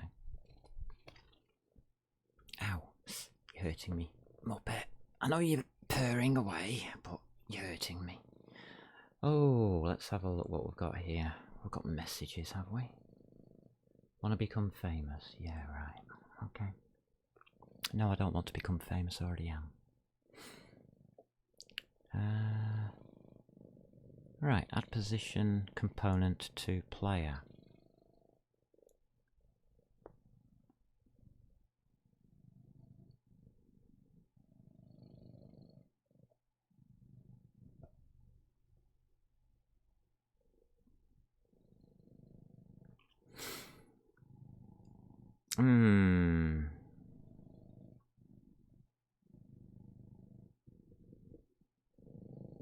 We need to tie in the component to the player.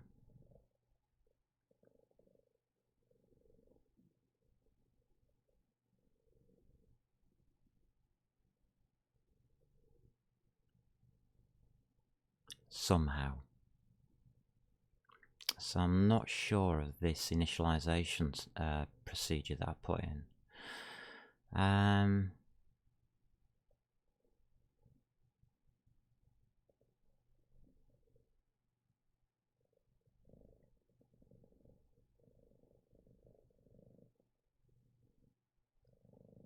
We need to register a component and place it on the player.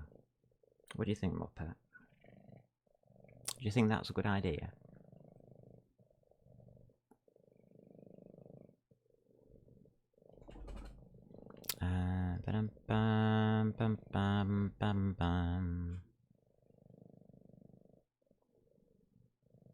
That's got to equal a pointer.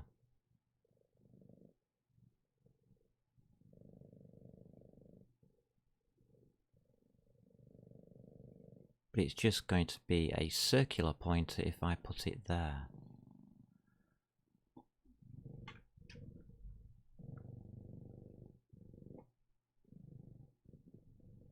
Ah, right. We need a component.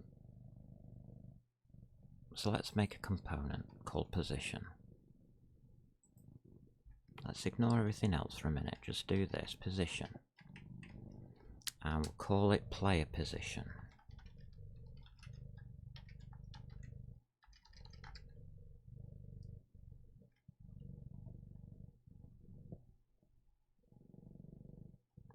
So what would we need to set?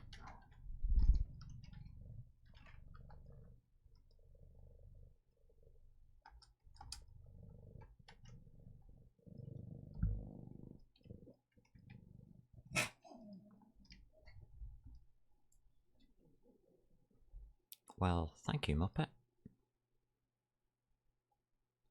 Player position can't be set that way.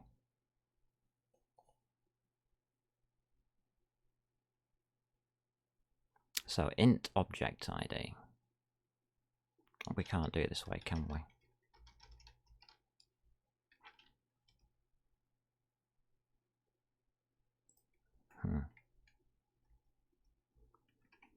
I don't think you can do it that way. Well, not yet anyway. dot object ID equals player dot object ID. They have to match. Right, so we've tied that to the player. We can now set the values.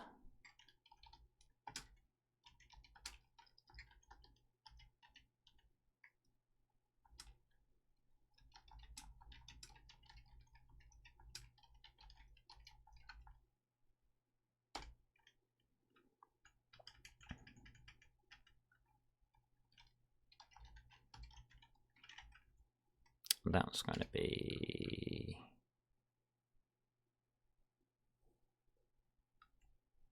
position.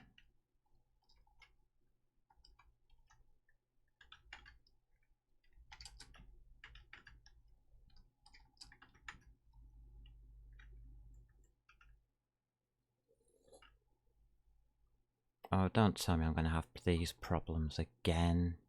Why can't I do this kind of thing? What stops it from doing it?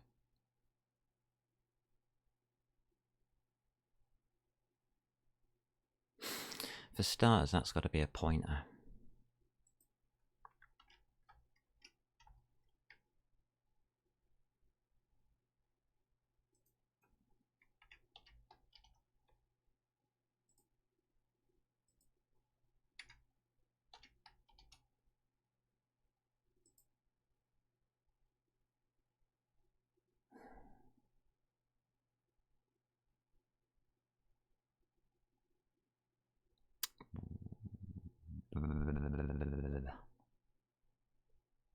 Assigning values to arrays.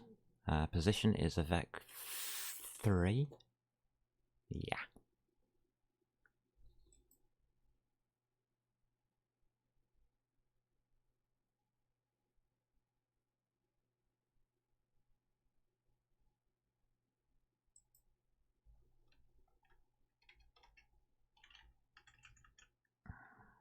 Okay, do it the old-fashioned way.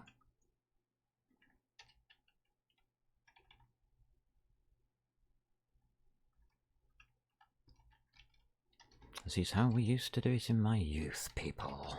My youth, yes.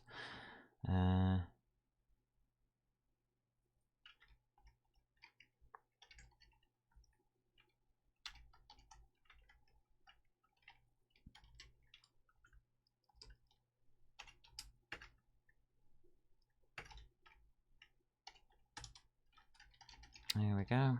Looking good already. Simple, simple, simple stuff. Keep it simple and I think it'll work.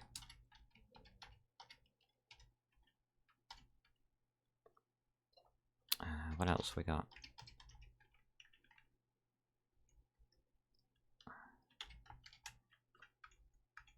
Rotation X.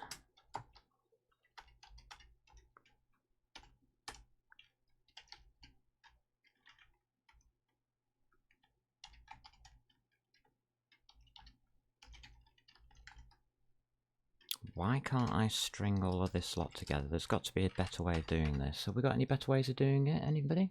No? I think there is. I would love to understand.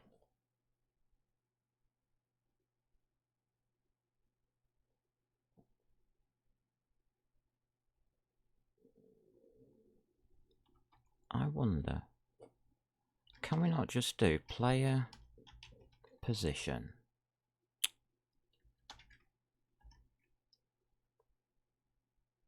equals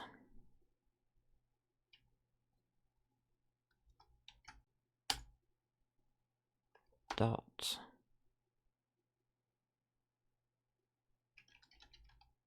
it's not going to come up, is it?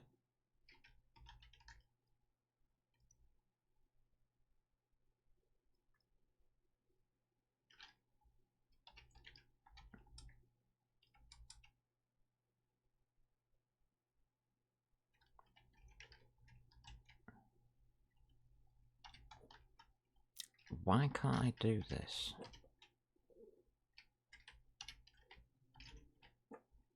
What's... Oh, it's comma. What seems to be the problem with that? I mean, can't I just list them out?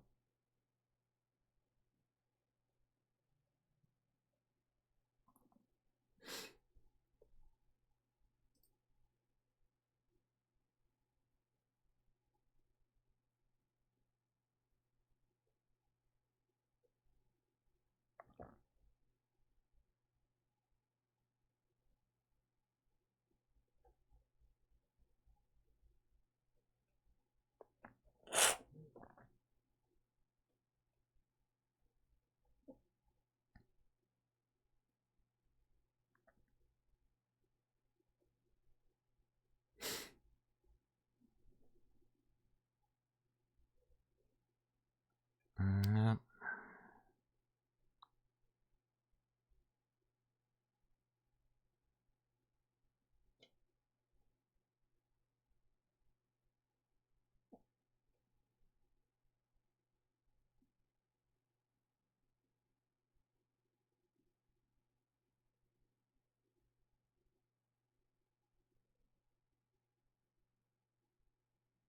That's how it's being done here. I'm going to try it.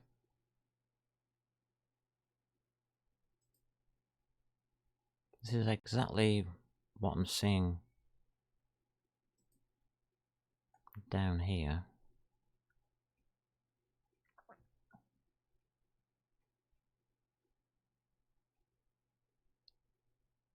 Comma. So, I don't understand why it's doing this to me.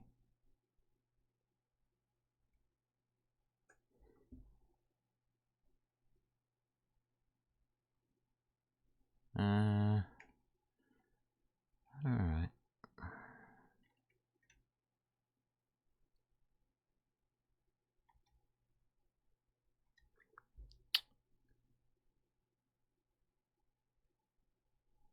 God damn this. I'm going to try everything out and see what I'm allowed to do. How's about that?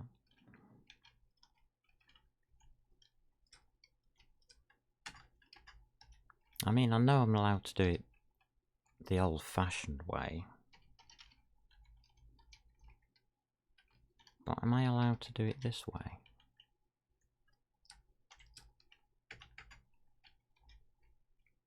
And if not, why not? I want to know why not.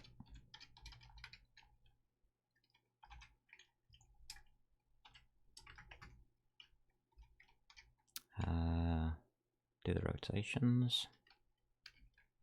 Because it's not coming up on IntelliSense, which is why I'm hesitating with it all.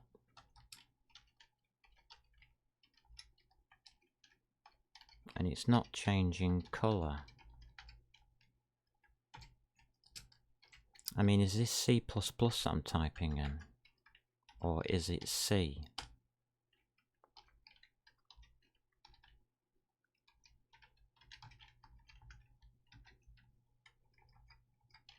Or is it gibberish? Ah, that's your rotations.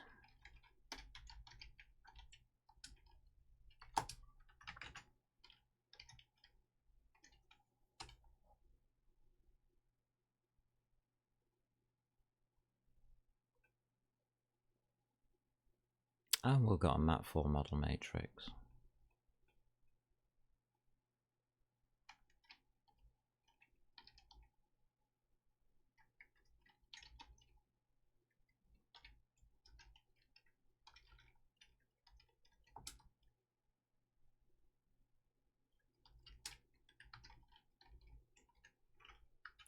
Right, why is that not correct? Expected expression.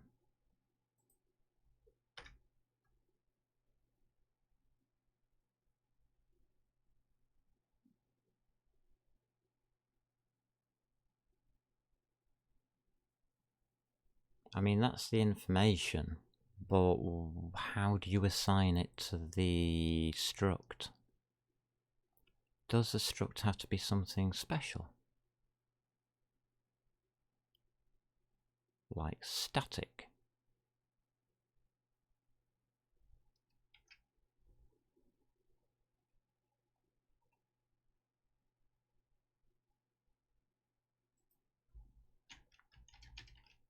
I doubt it. I don't think static does anything. No, it just means my type def doesn't work.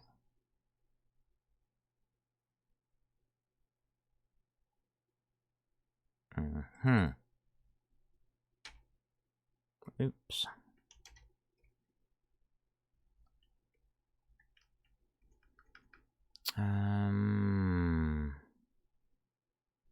I'm so unsure about all of this. It really, really does befuddle me slightly. Global variable just means static, by the way.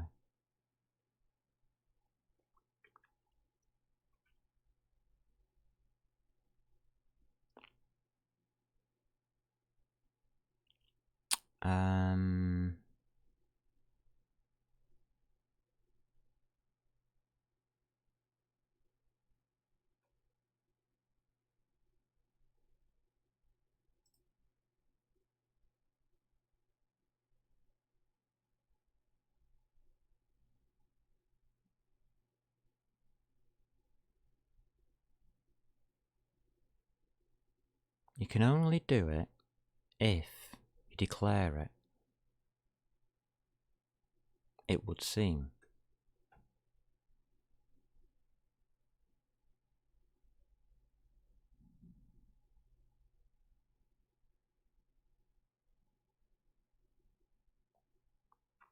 So what we would have is from there to there, that. And you would type in position. It seems to be like, here we go. And you can do it. Now,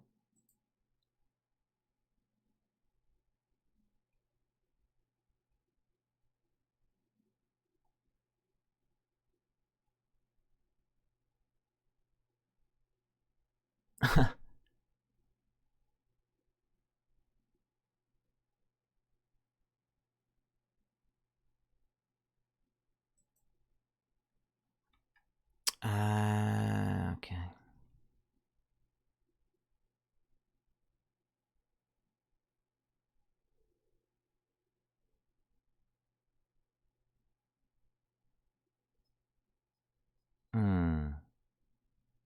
Oh.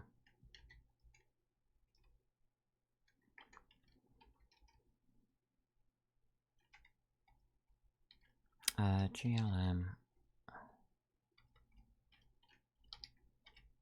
underscore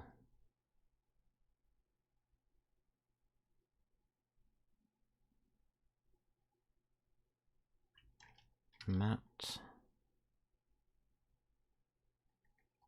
4 underscore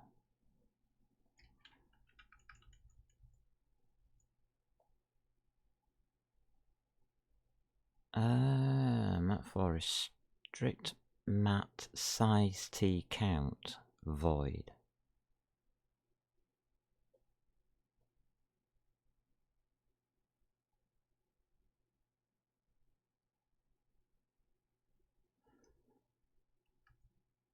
What do you want?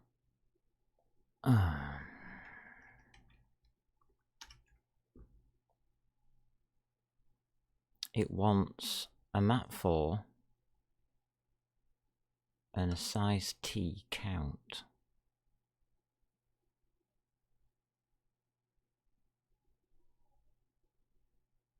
What the hell's a size t?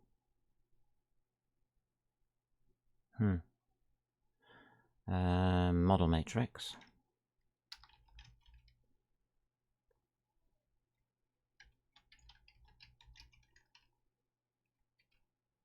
No. It's not, is it? It's player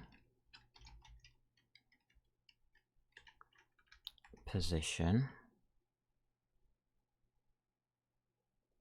dot model matrix comma 16, I guess.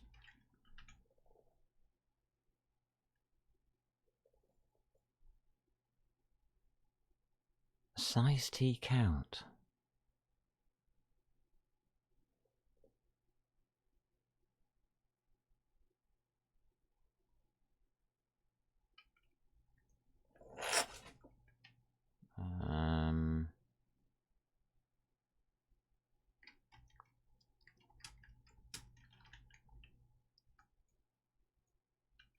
I'm guessing.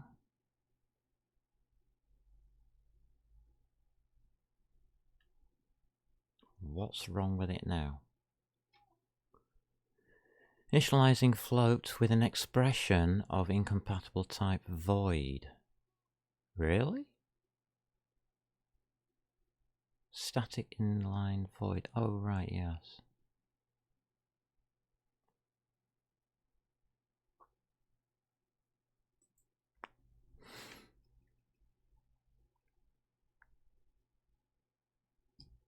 Can't do it.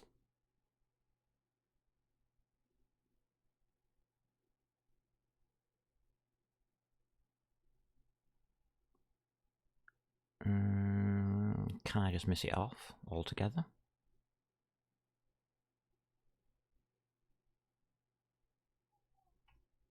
Whoa.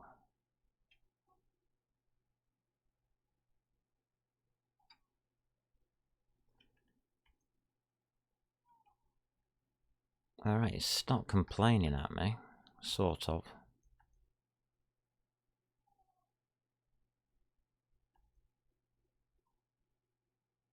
Is that legal? I don't think it is.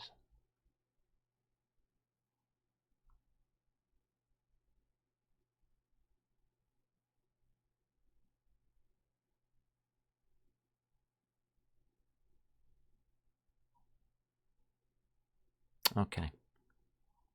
Right. So the player position equals that.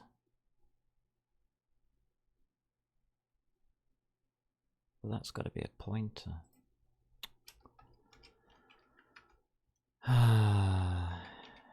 You can't do that, can you?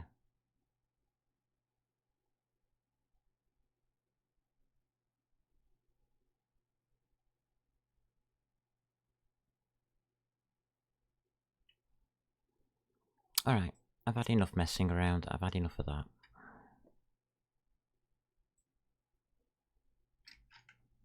I honestly don't know the best true way of doing this. If there is a best way of doing it, I can only really assume X, Y, Z. I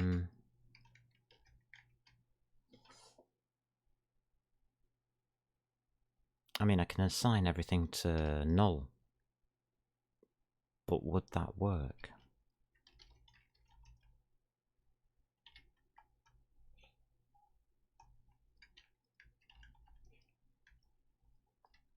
Are you alright, Muppet? You're going to start sneezing now.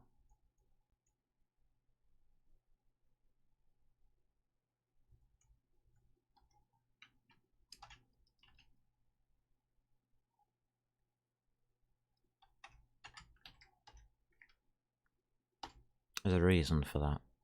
No. Shall we not? Yeah, I'm going to put it. I'm going to set it to the correct value to start off with stuff out. If you set it to 1, async will multiply it by 10. Just to be happy with you.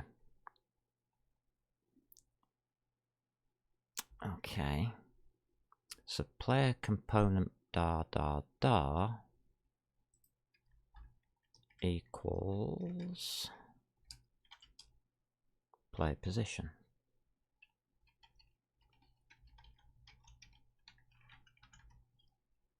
Fantastic.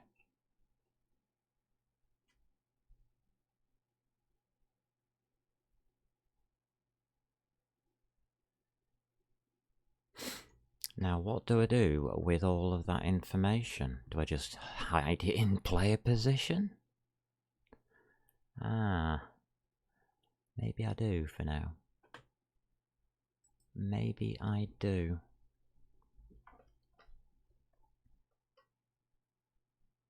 Right, so we'll set the values to the player's position.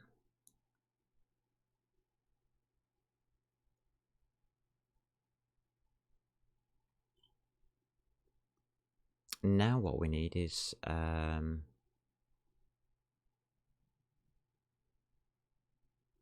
player model and the floor model. What, Muppet? Don't look at me like that. It wasn't my fault. Pudding did it, not me. Honest.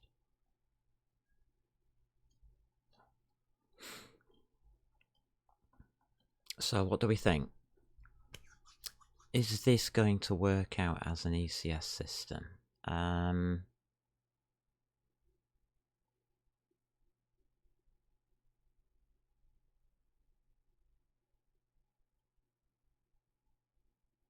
not sure about this. Add position component to player.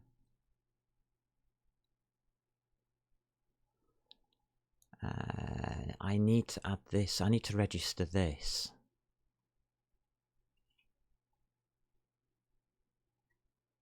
The player position. I need to register that under a component list here.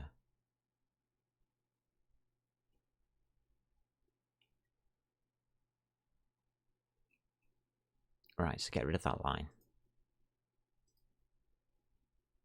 Just cut.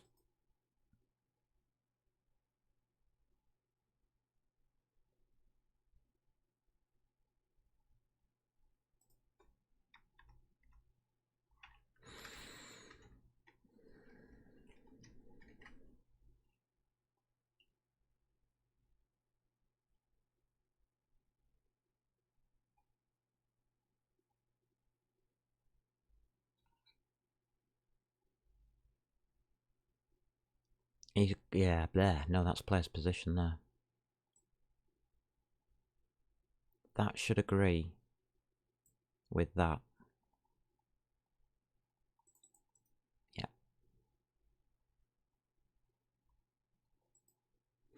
They have to agree.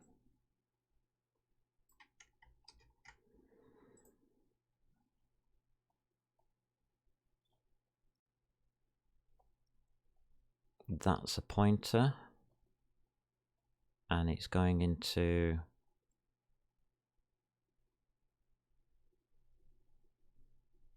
a pointer of pointers. Okay. Looks good. G position better be able to hold a structure, because that's a structure. And it can. Fantastic. So there we go. We've added this to a... That is a full ECS. That's done. That is your ECS there. In a nutshell.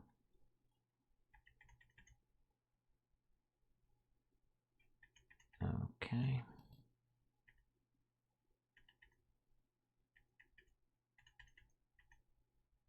That's an initialization. That's an initialization.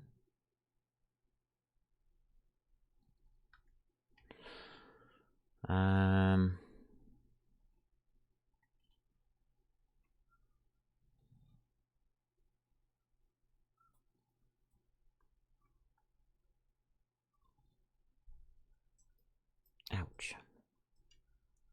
That was my hand hurting. Alright, no, we have to have that in first.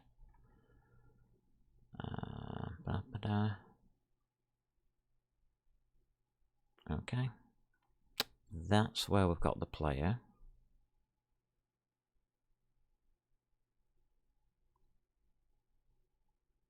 Who is added, who is the first player. Yeah, the first thing added to game objects. Game objects is tied in.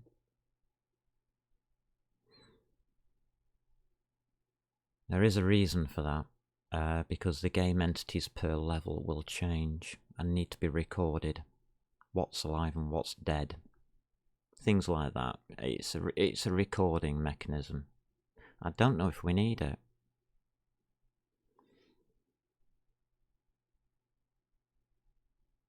Because game...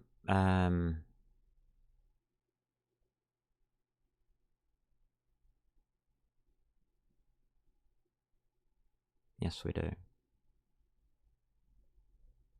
I was just thinking then, we could just go through the game objects.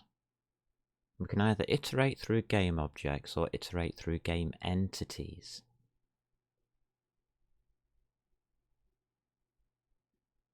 Which one's going to be better?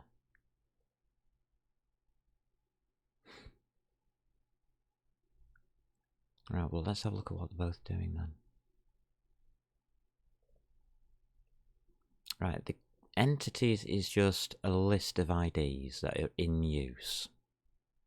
So that tells me all of the entities that are being used.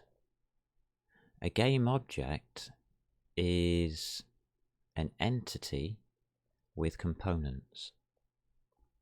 That's correct. So we would iterate through game object. Game entities just keeps track of dead being removed, or sorry, objects being removed, objects being added.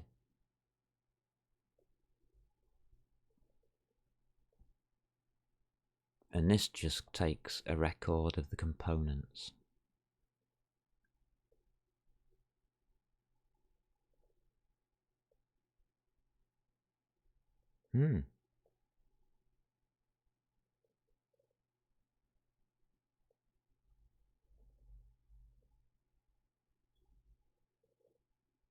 Alright, yeah. Because then we get to the model stage.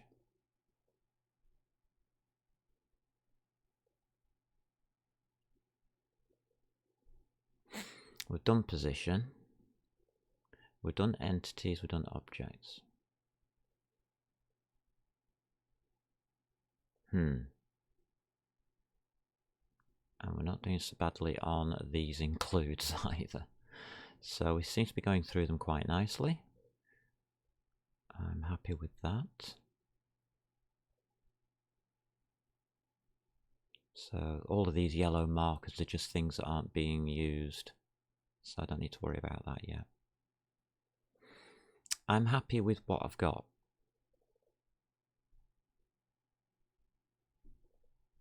So what we now have there is a basic component, and that's how we add it.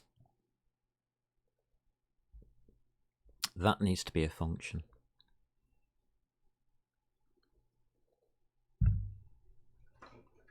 If I'm going to be subtle about it, that has to be a function.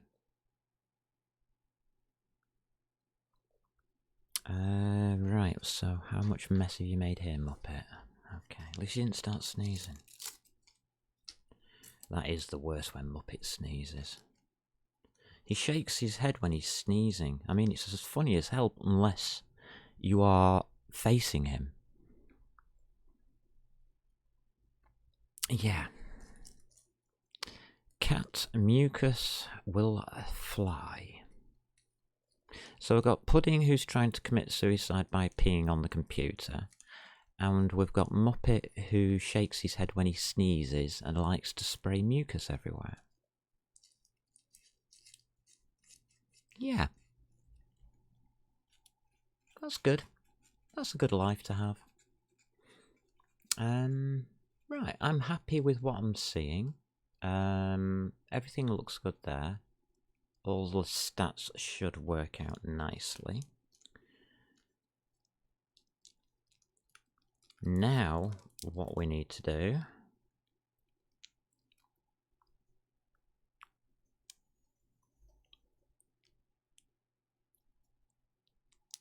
is Oh, we've got the floor and the camera, haven't we?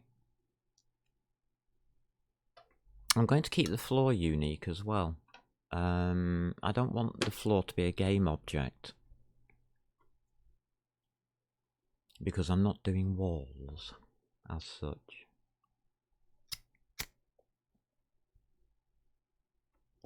I will be doing line of sight though. So yeah, I'm going to have a floor, which is just going to be a copy of a model.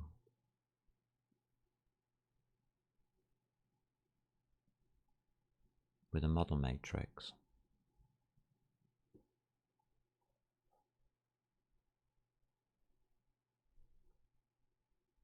Because it's the model that we want to do next.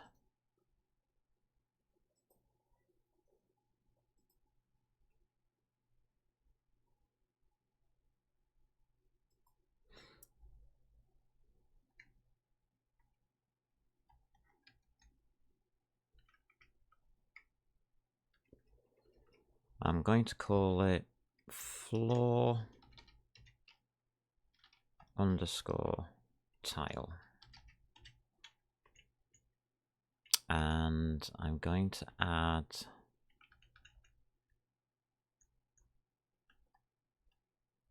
a mat for model matrix,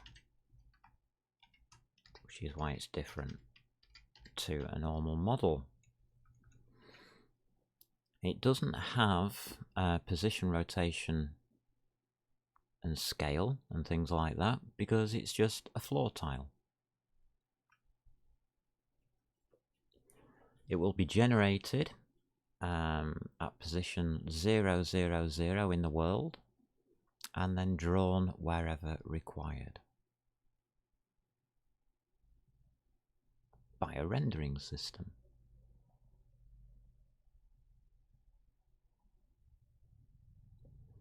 We've got view matrix, we've got model matrix, we do not have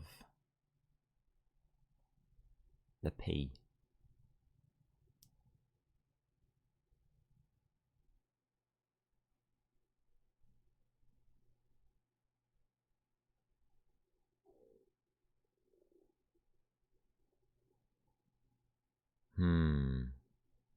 Are we going to have that as a global? Well, for now, why not?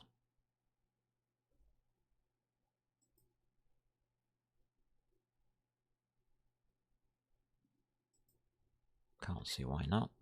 We will have a mat for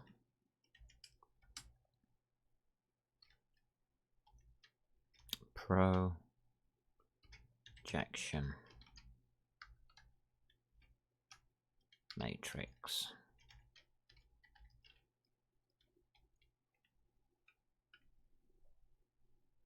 We can't do it just yet because we don't know how big our screen is.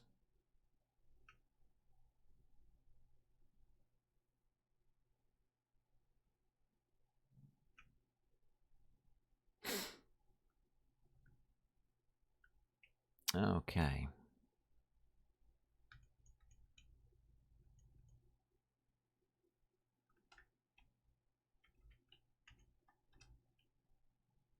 Yeah. Hash define.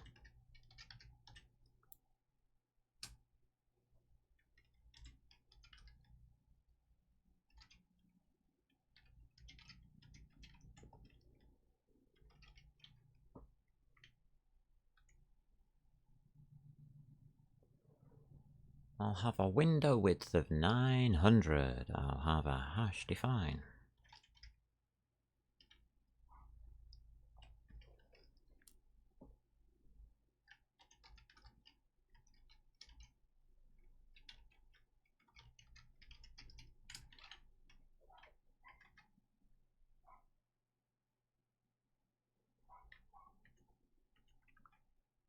And a hash define.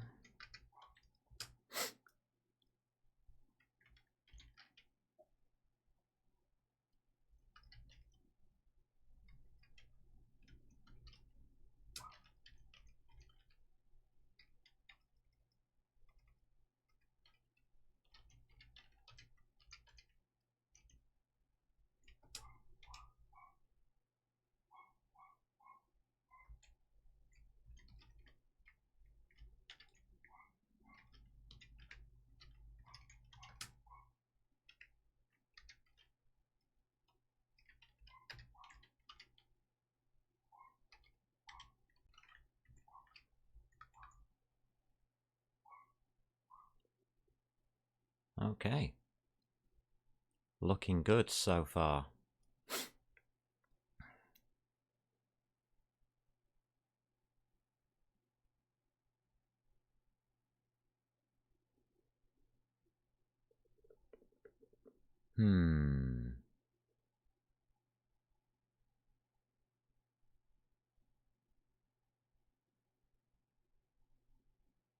Yeah, I think we'll do that.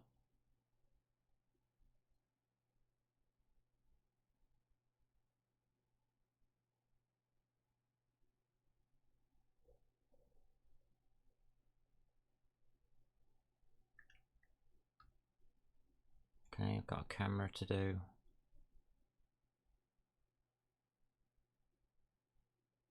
We've got a floor tile to do, and we've got a player to do.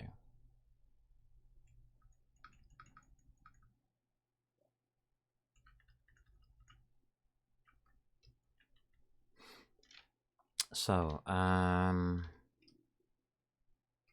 we're going to need a window. OpenGL. We're going to need a floor tile. We are going to need the player model.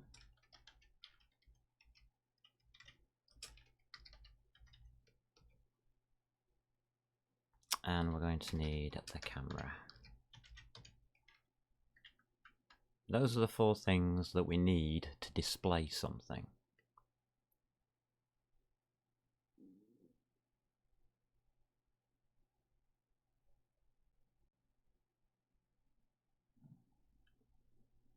I don't think anybody can disagree with that.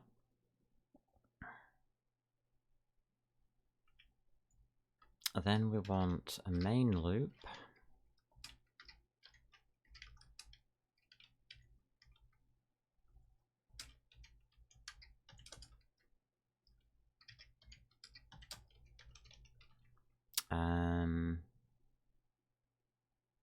And then we want a rendering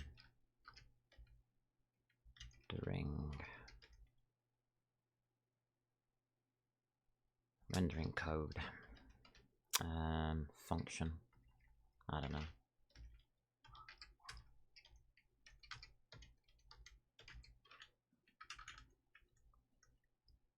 That's all we need. And we have a game.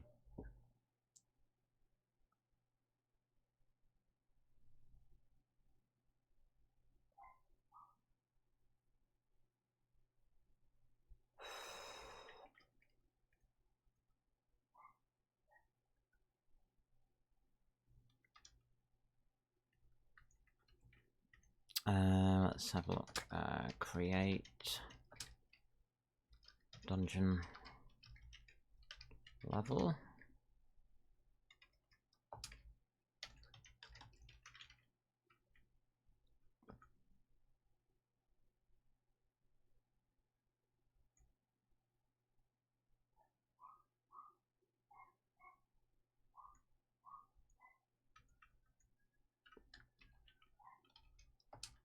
Player movement.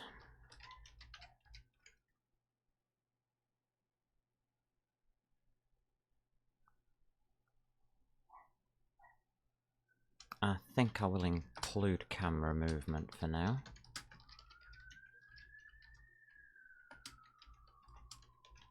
For debug.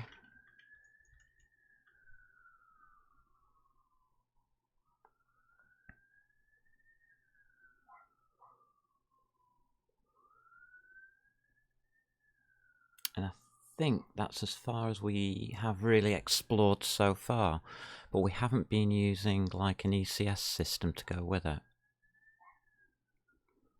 Model component.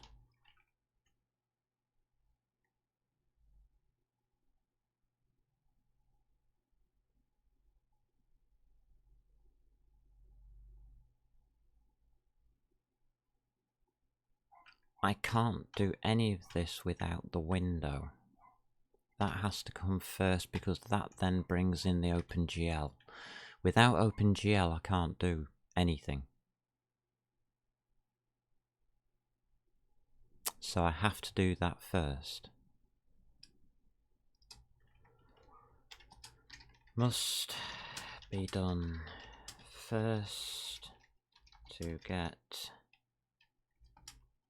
the OpenGL context, otherwise nothing will work. That's the rules of OpenGL.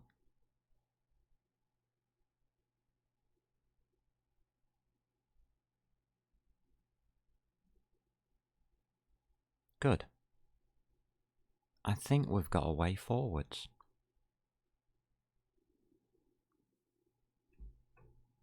What I would like to do is just break on that command there and just have a look at what we've done so lovely. Far. Thank you, Muppet. That was very nice of you, very kind. Okay, we have game entities with entity IDs at unused. We have a player at 0.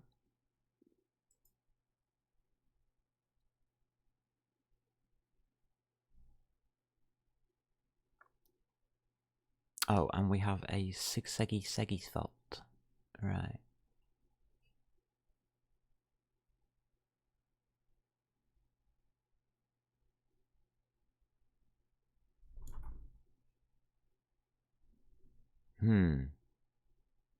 I guess we do. If we do that.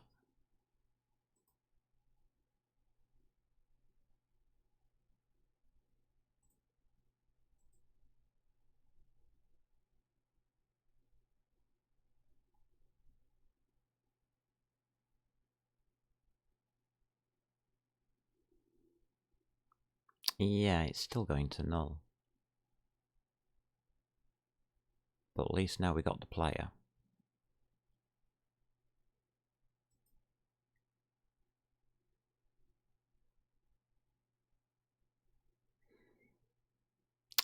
We need to assign memory.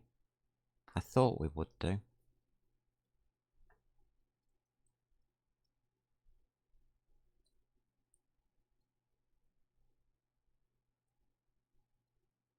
Object ID equals 1023. Where did that come from? Oh, yeah.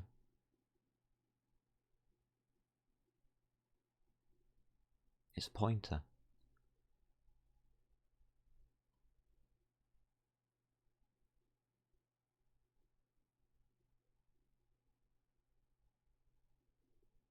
Interesting.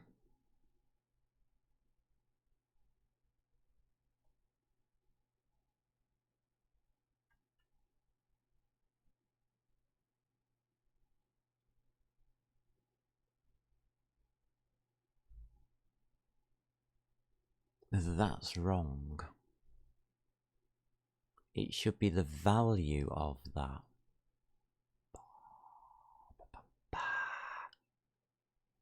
Okay, let's try sorting that out slightly. It doesn't equal that. It equals that. Dereference, please. Thank you.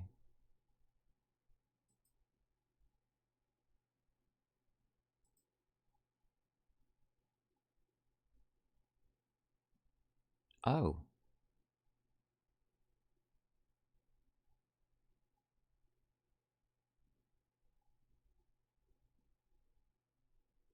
Right, okay.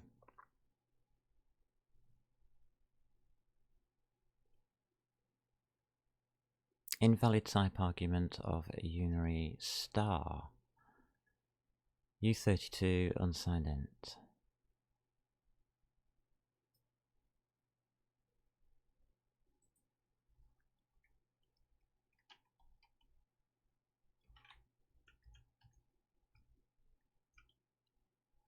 No.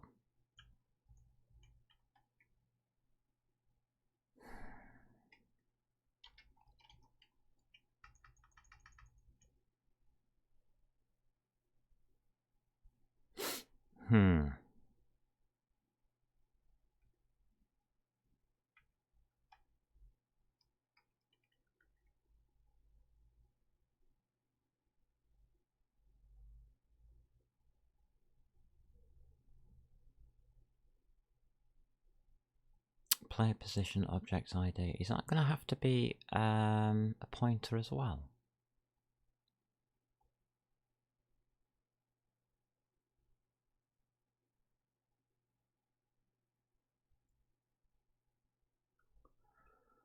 Object IDs. Hold on a minute. Yeah. I've messed up my object IDs, haven't I? I've got an int. Yeah. I32.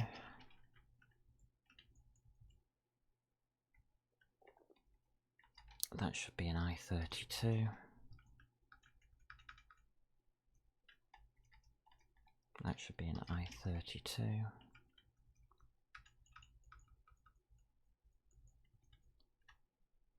No idea why that keeps going to that.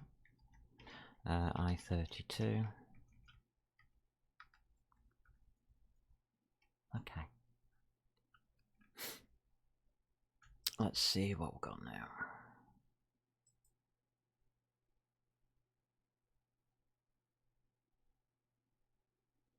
Okay, we are still zigzagging at that. I understand why now.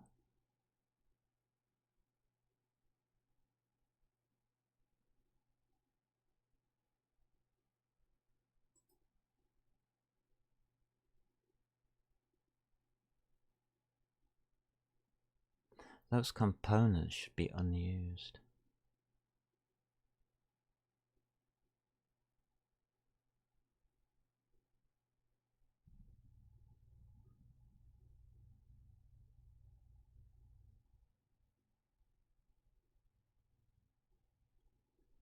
Oh.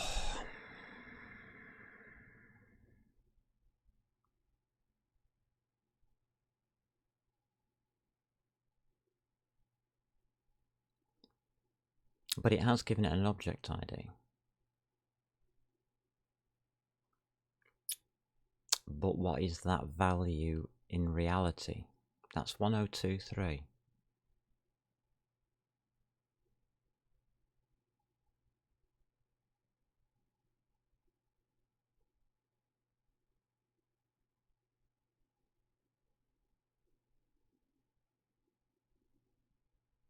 We haven't registered the player as a game object, have we?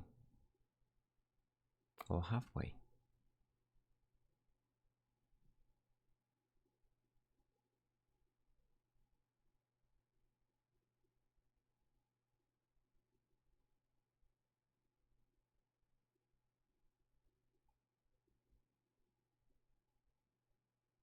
Index equals 0, but index plus plus. Game entity dot entity ID. Hold on a minute. What is going on here? Why is the ID not 0?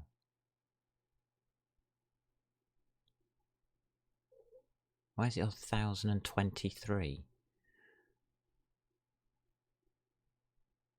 Because we don't break.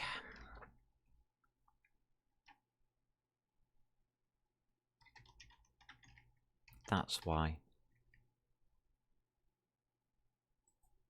Well done, computer. You found that one.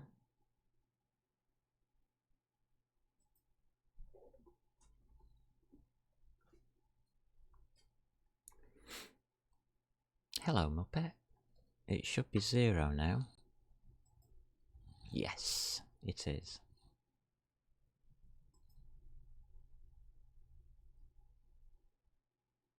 Alright, so it looks as though we have to initialize all the positions.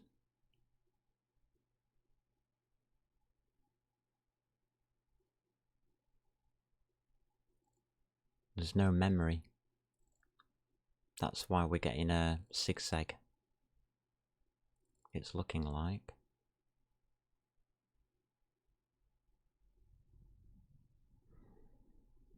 Yeah. It's this pointer to a null thingy, and we're trying to write into it. That's what's happening.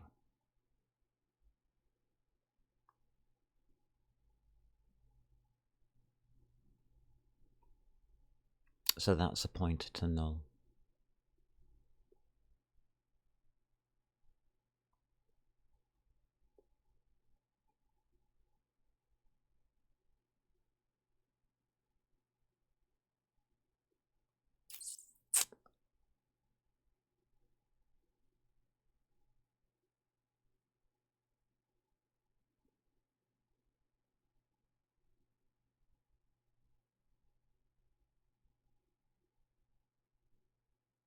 Yeah.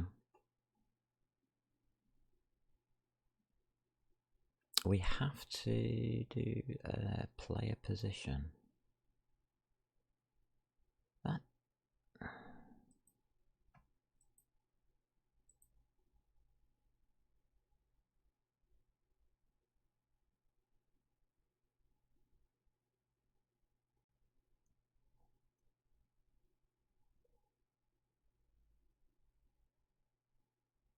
Maybe we should do it on the stack.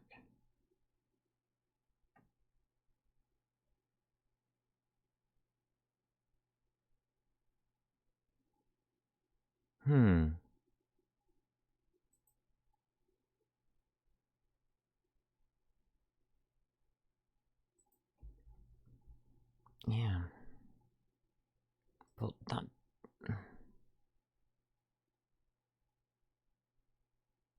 Why are we keeping that on the stack? I know it's only a small piece of information, it's not a massive structure. But if we do that for every position of every entity, we're going to run out of memory.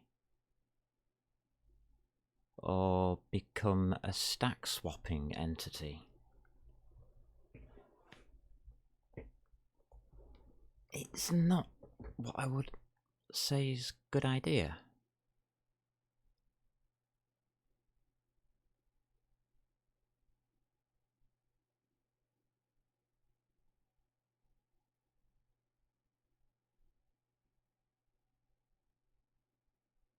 That one's okay. It's a global on the stack. That's fine. But I don't think having position as a global on the stack is a very good idea.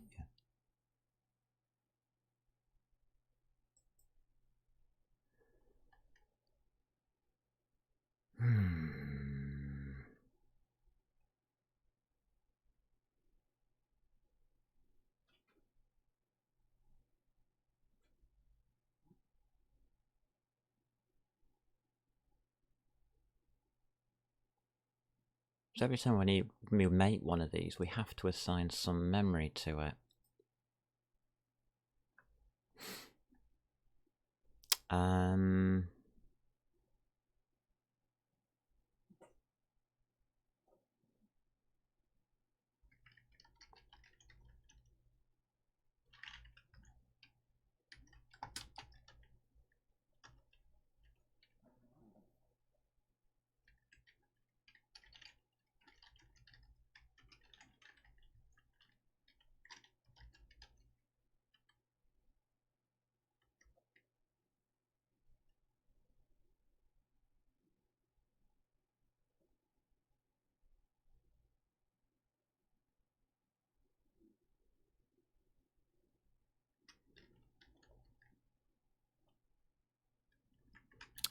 not sure about this one.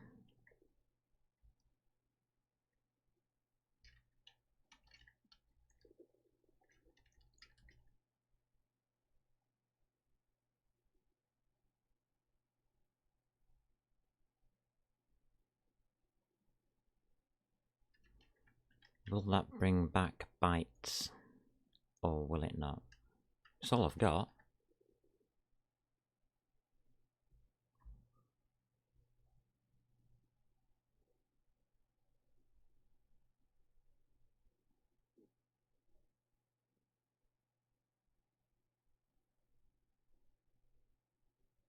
It's a struct, so it should give me the size in bytes.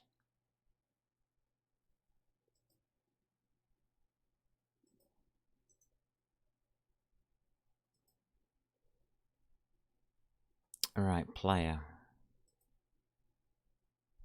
Component. Position 000, scale 0.1. Matrix equals a map 4. Oh, you beaut.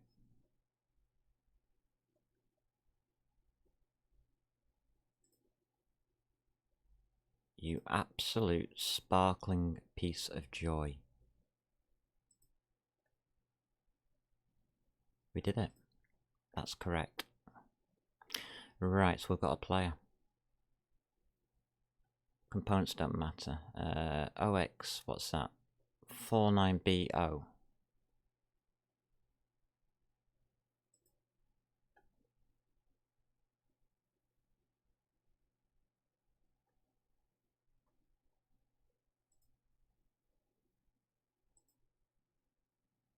Yeah, it's registered. It's registered.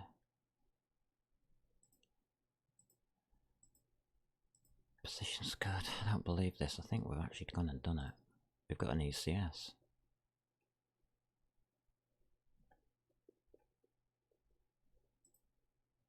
I just can't find one piece of information.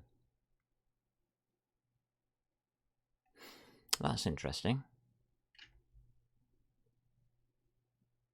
Oh, yeah, I know what that is.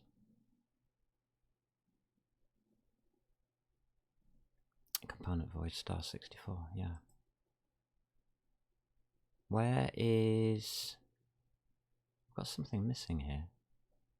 Where are global variables? Whoa. Where's Gmap cells and G position components? Why can't I see them? I'm assigning it here.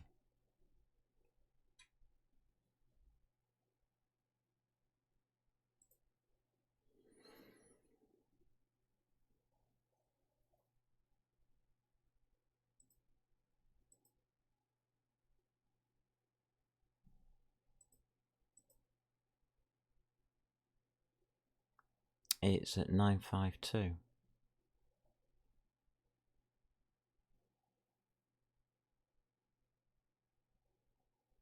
Okay. If that's at 95... No. Is that I want to see? Minus 17 what? Oh, it hasn't been assigned yet. Got you.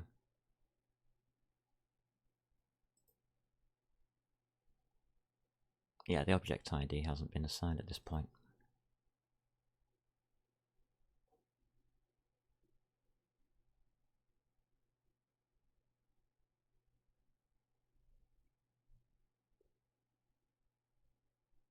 Is this the same?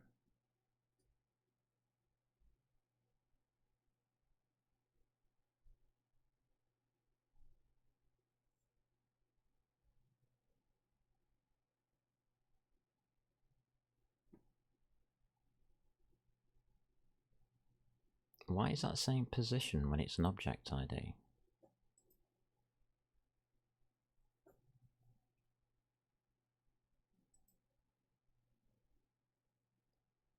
What is going on here? This is a 0. Goes into there.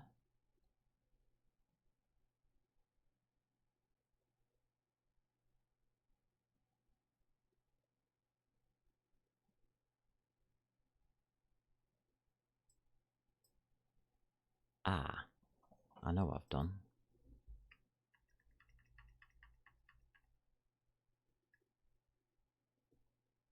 Right.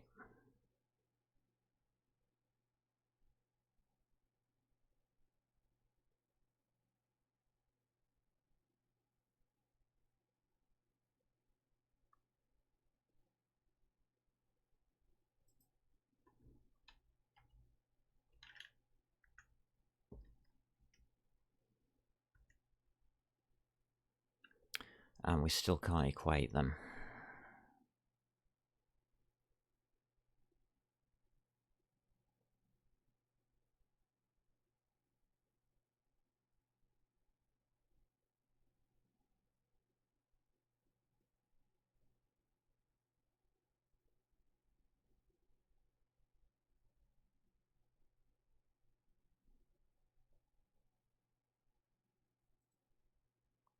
All right.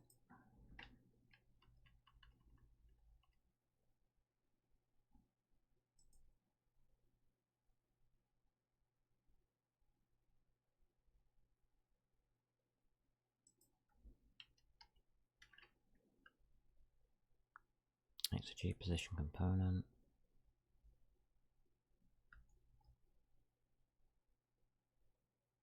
Will it work?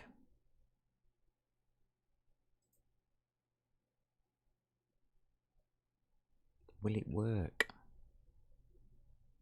Yeah. It worked. We have it.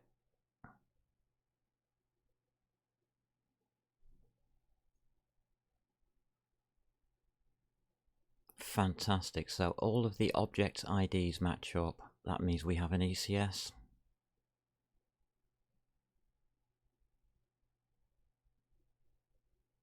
Yeah, that's right. That's an address.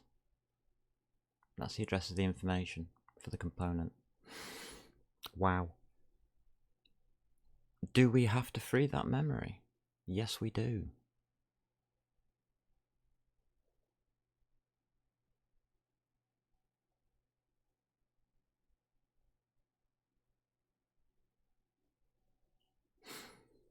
We have to free up all the positions. Because now we don't have a null. We have an address.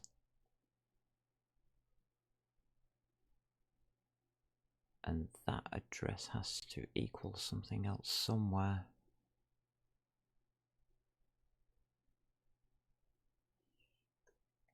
That's why we're doing the recording, isn't it? It's here. 24B0, 24B0. It's here, it's here. We can free it from here.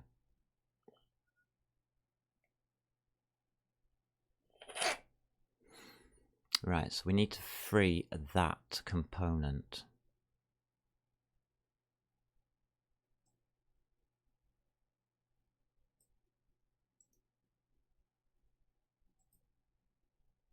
Otherwise we leak.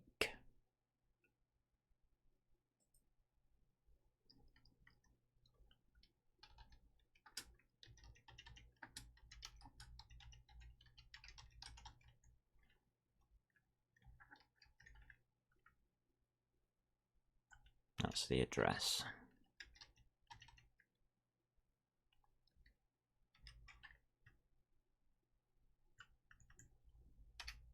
And that is why we need these things.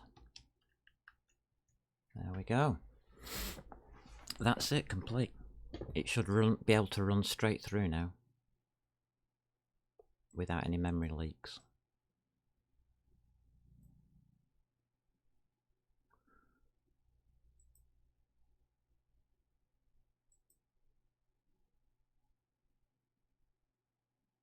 And it's worked.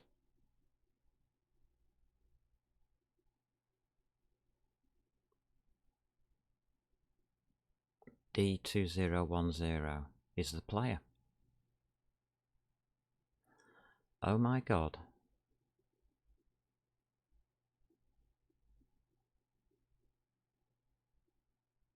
Fantastic. Memory leaks? Go to hell. We don't believe in you.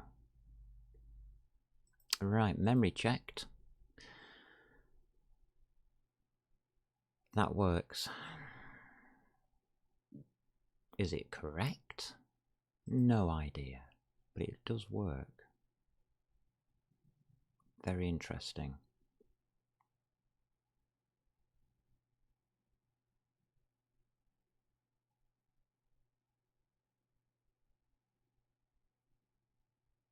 Never used, yeah, I know.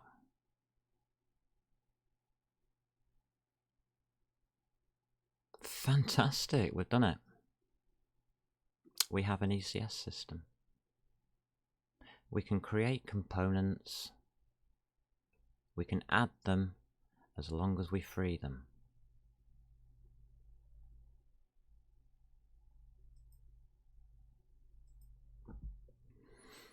So, in actual fact, we could just probably free the whole thing.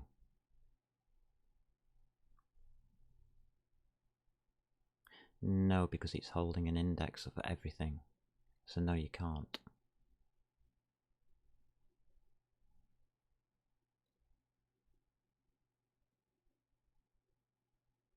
And we're only asking for memory per component.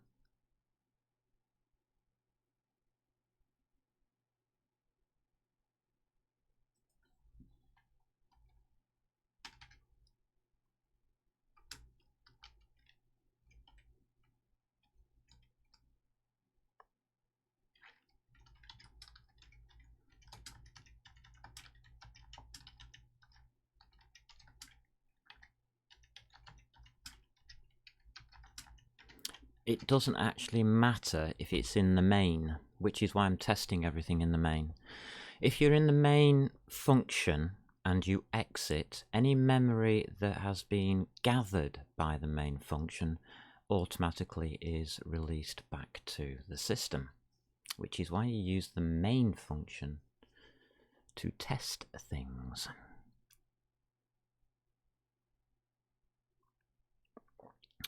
And you don't go and start making side functions and testing them there. So everything's working there, yeah.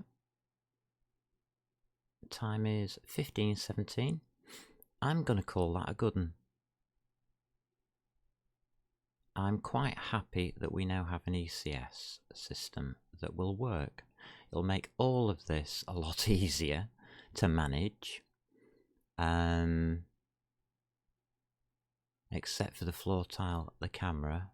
Once we've got a player up and moving, it's going to be very, very simple for us just to add in enemies wherever we want and whenever we want. All we have to do is make the functions for this lot. And of course the function that includes that for deleting components or deleting entities. Yeah.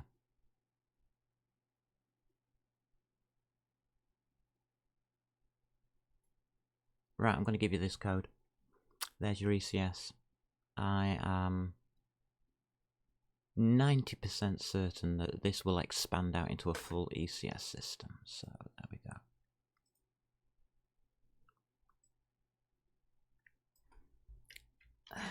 The beginnings.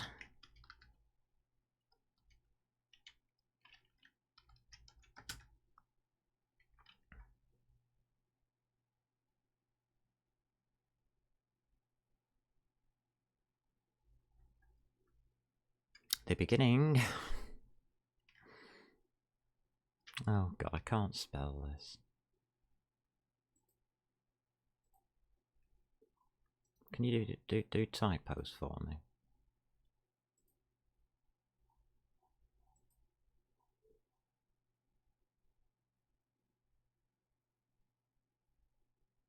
Begging begin.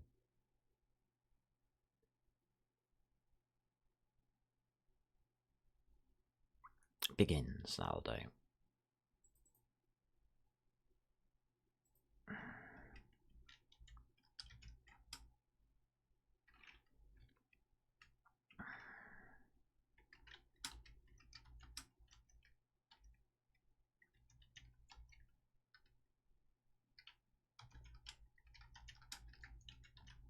Base code to develop a full ECS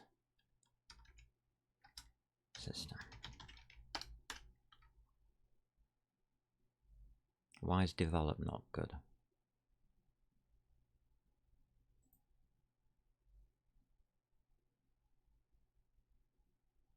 Fair enough. Don't blame me for any spelling mistakes. They're not mine this time. There we go. Project updated.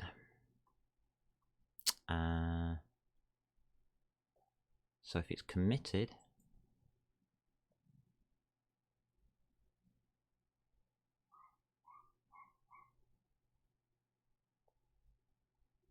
compare, show history, branches, tag merge, remotes, clone, fetch, pull, push.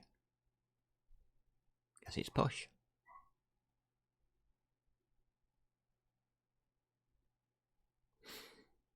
Okay.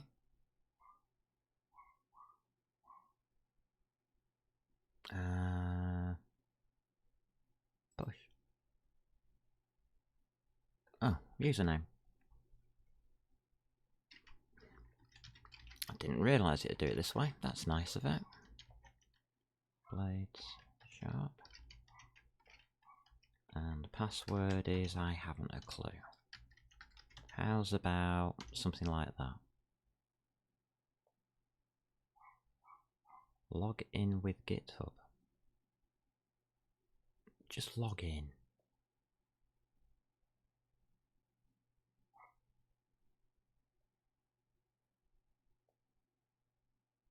Oh god, what is all this now? No idea. It wants a keyring, so we'll have one.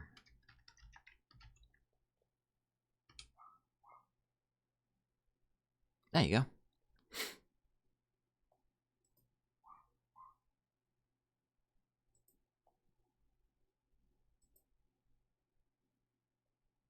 And there's the code.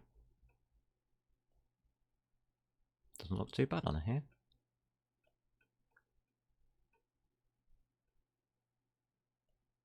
So have a look at that and see if you can help us out with this if anybody wants to. I will be uploading this to the archives on YouTube. All information's at the top of here, of course. So there you go. It's all there.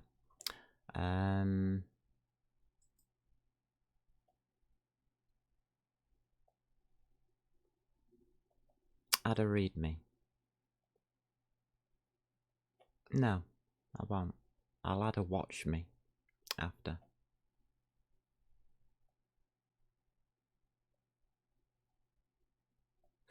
On second thoughts.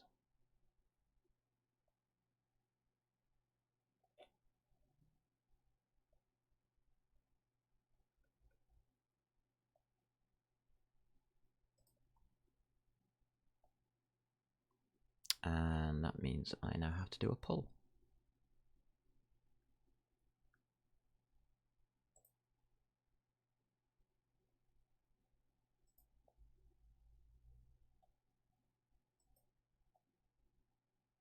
There we go.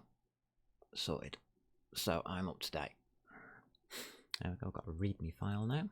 I'll sort something out on there. I'm not sure what I want to do with it.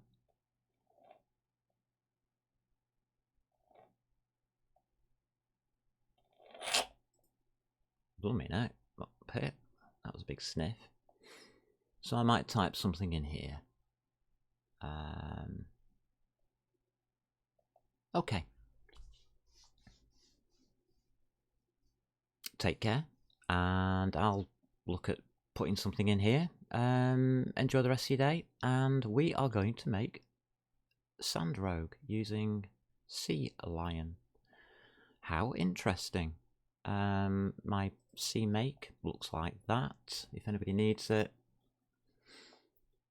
Otherwise, you can use what I did previously, just as well as you can use this one, the last week's stuff. It'll be up on YouTube. I will do 6A and 6B, the last weekend's effort on there. Today we've actually done a lot more than I expected, so we're already well ahead of schedule. I was expecting to struggle a lot more with this. Sorry, I just accidentally ran it for some reason. I have no idea why. So yeah, there we go. We have a GitHub. Fraser blade sharp. It's got a blade server, a blades, and now we've got Sandrogue. So those two are C++, this one's C. Lovely, I'm happy. I'm just hoping that you're happy. 2 dimensions, yeah, that's not what I want to be reading right now. I'm looking at documentation. As you can see by this thing here, I was just experimenting. Seeing what we can do. Right. Yeah, we're going to be doing that next. Lovely. Fantastic. Fantastic. Thank you. I will probably not be streaming tomorrow as I'm going to see my wife, who's in a nursing home. So hopefully I'll see you Friday. Take care and enjoy. Now where the heck is that button? Muppet, what are you doing with the mouse? Never mind. Found it.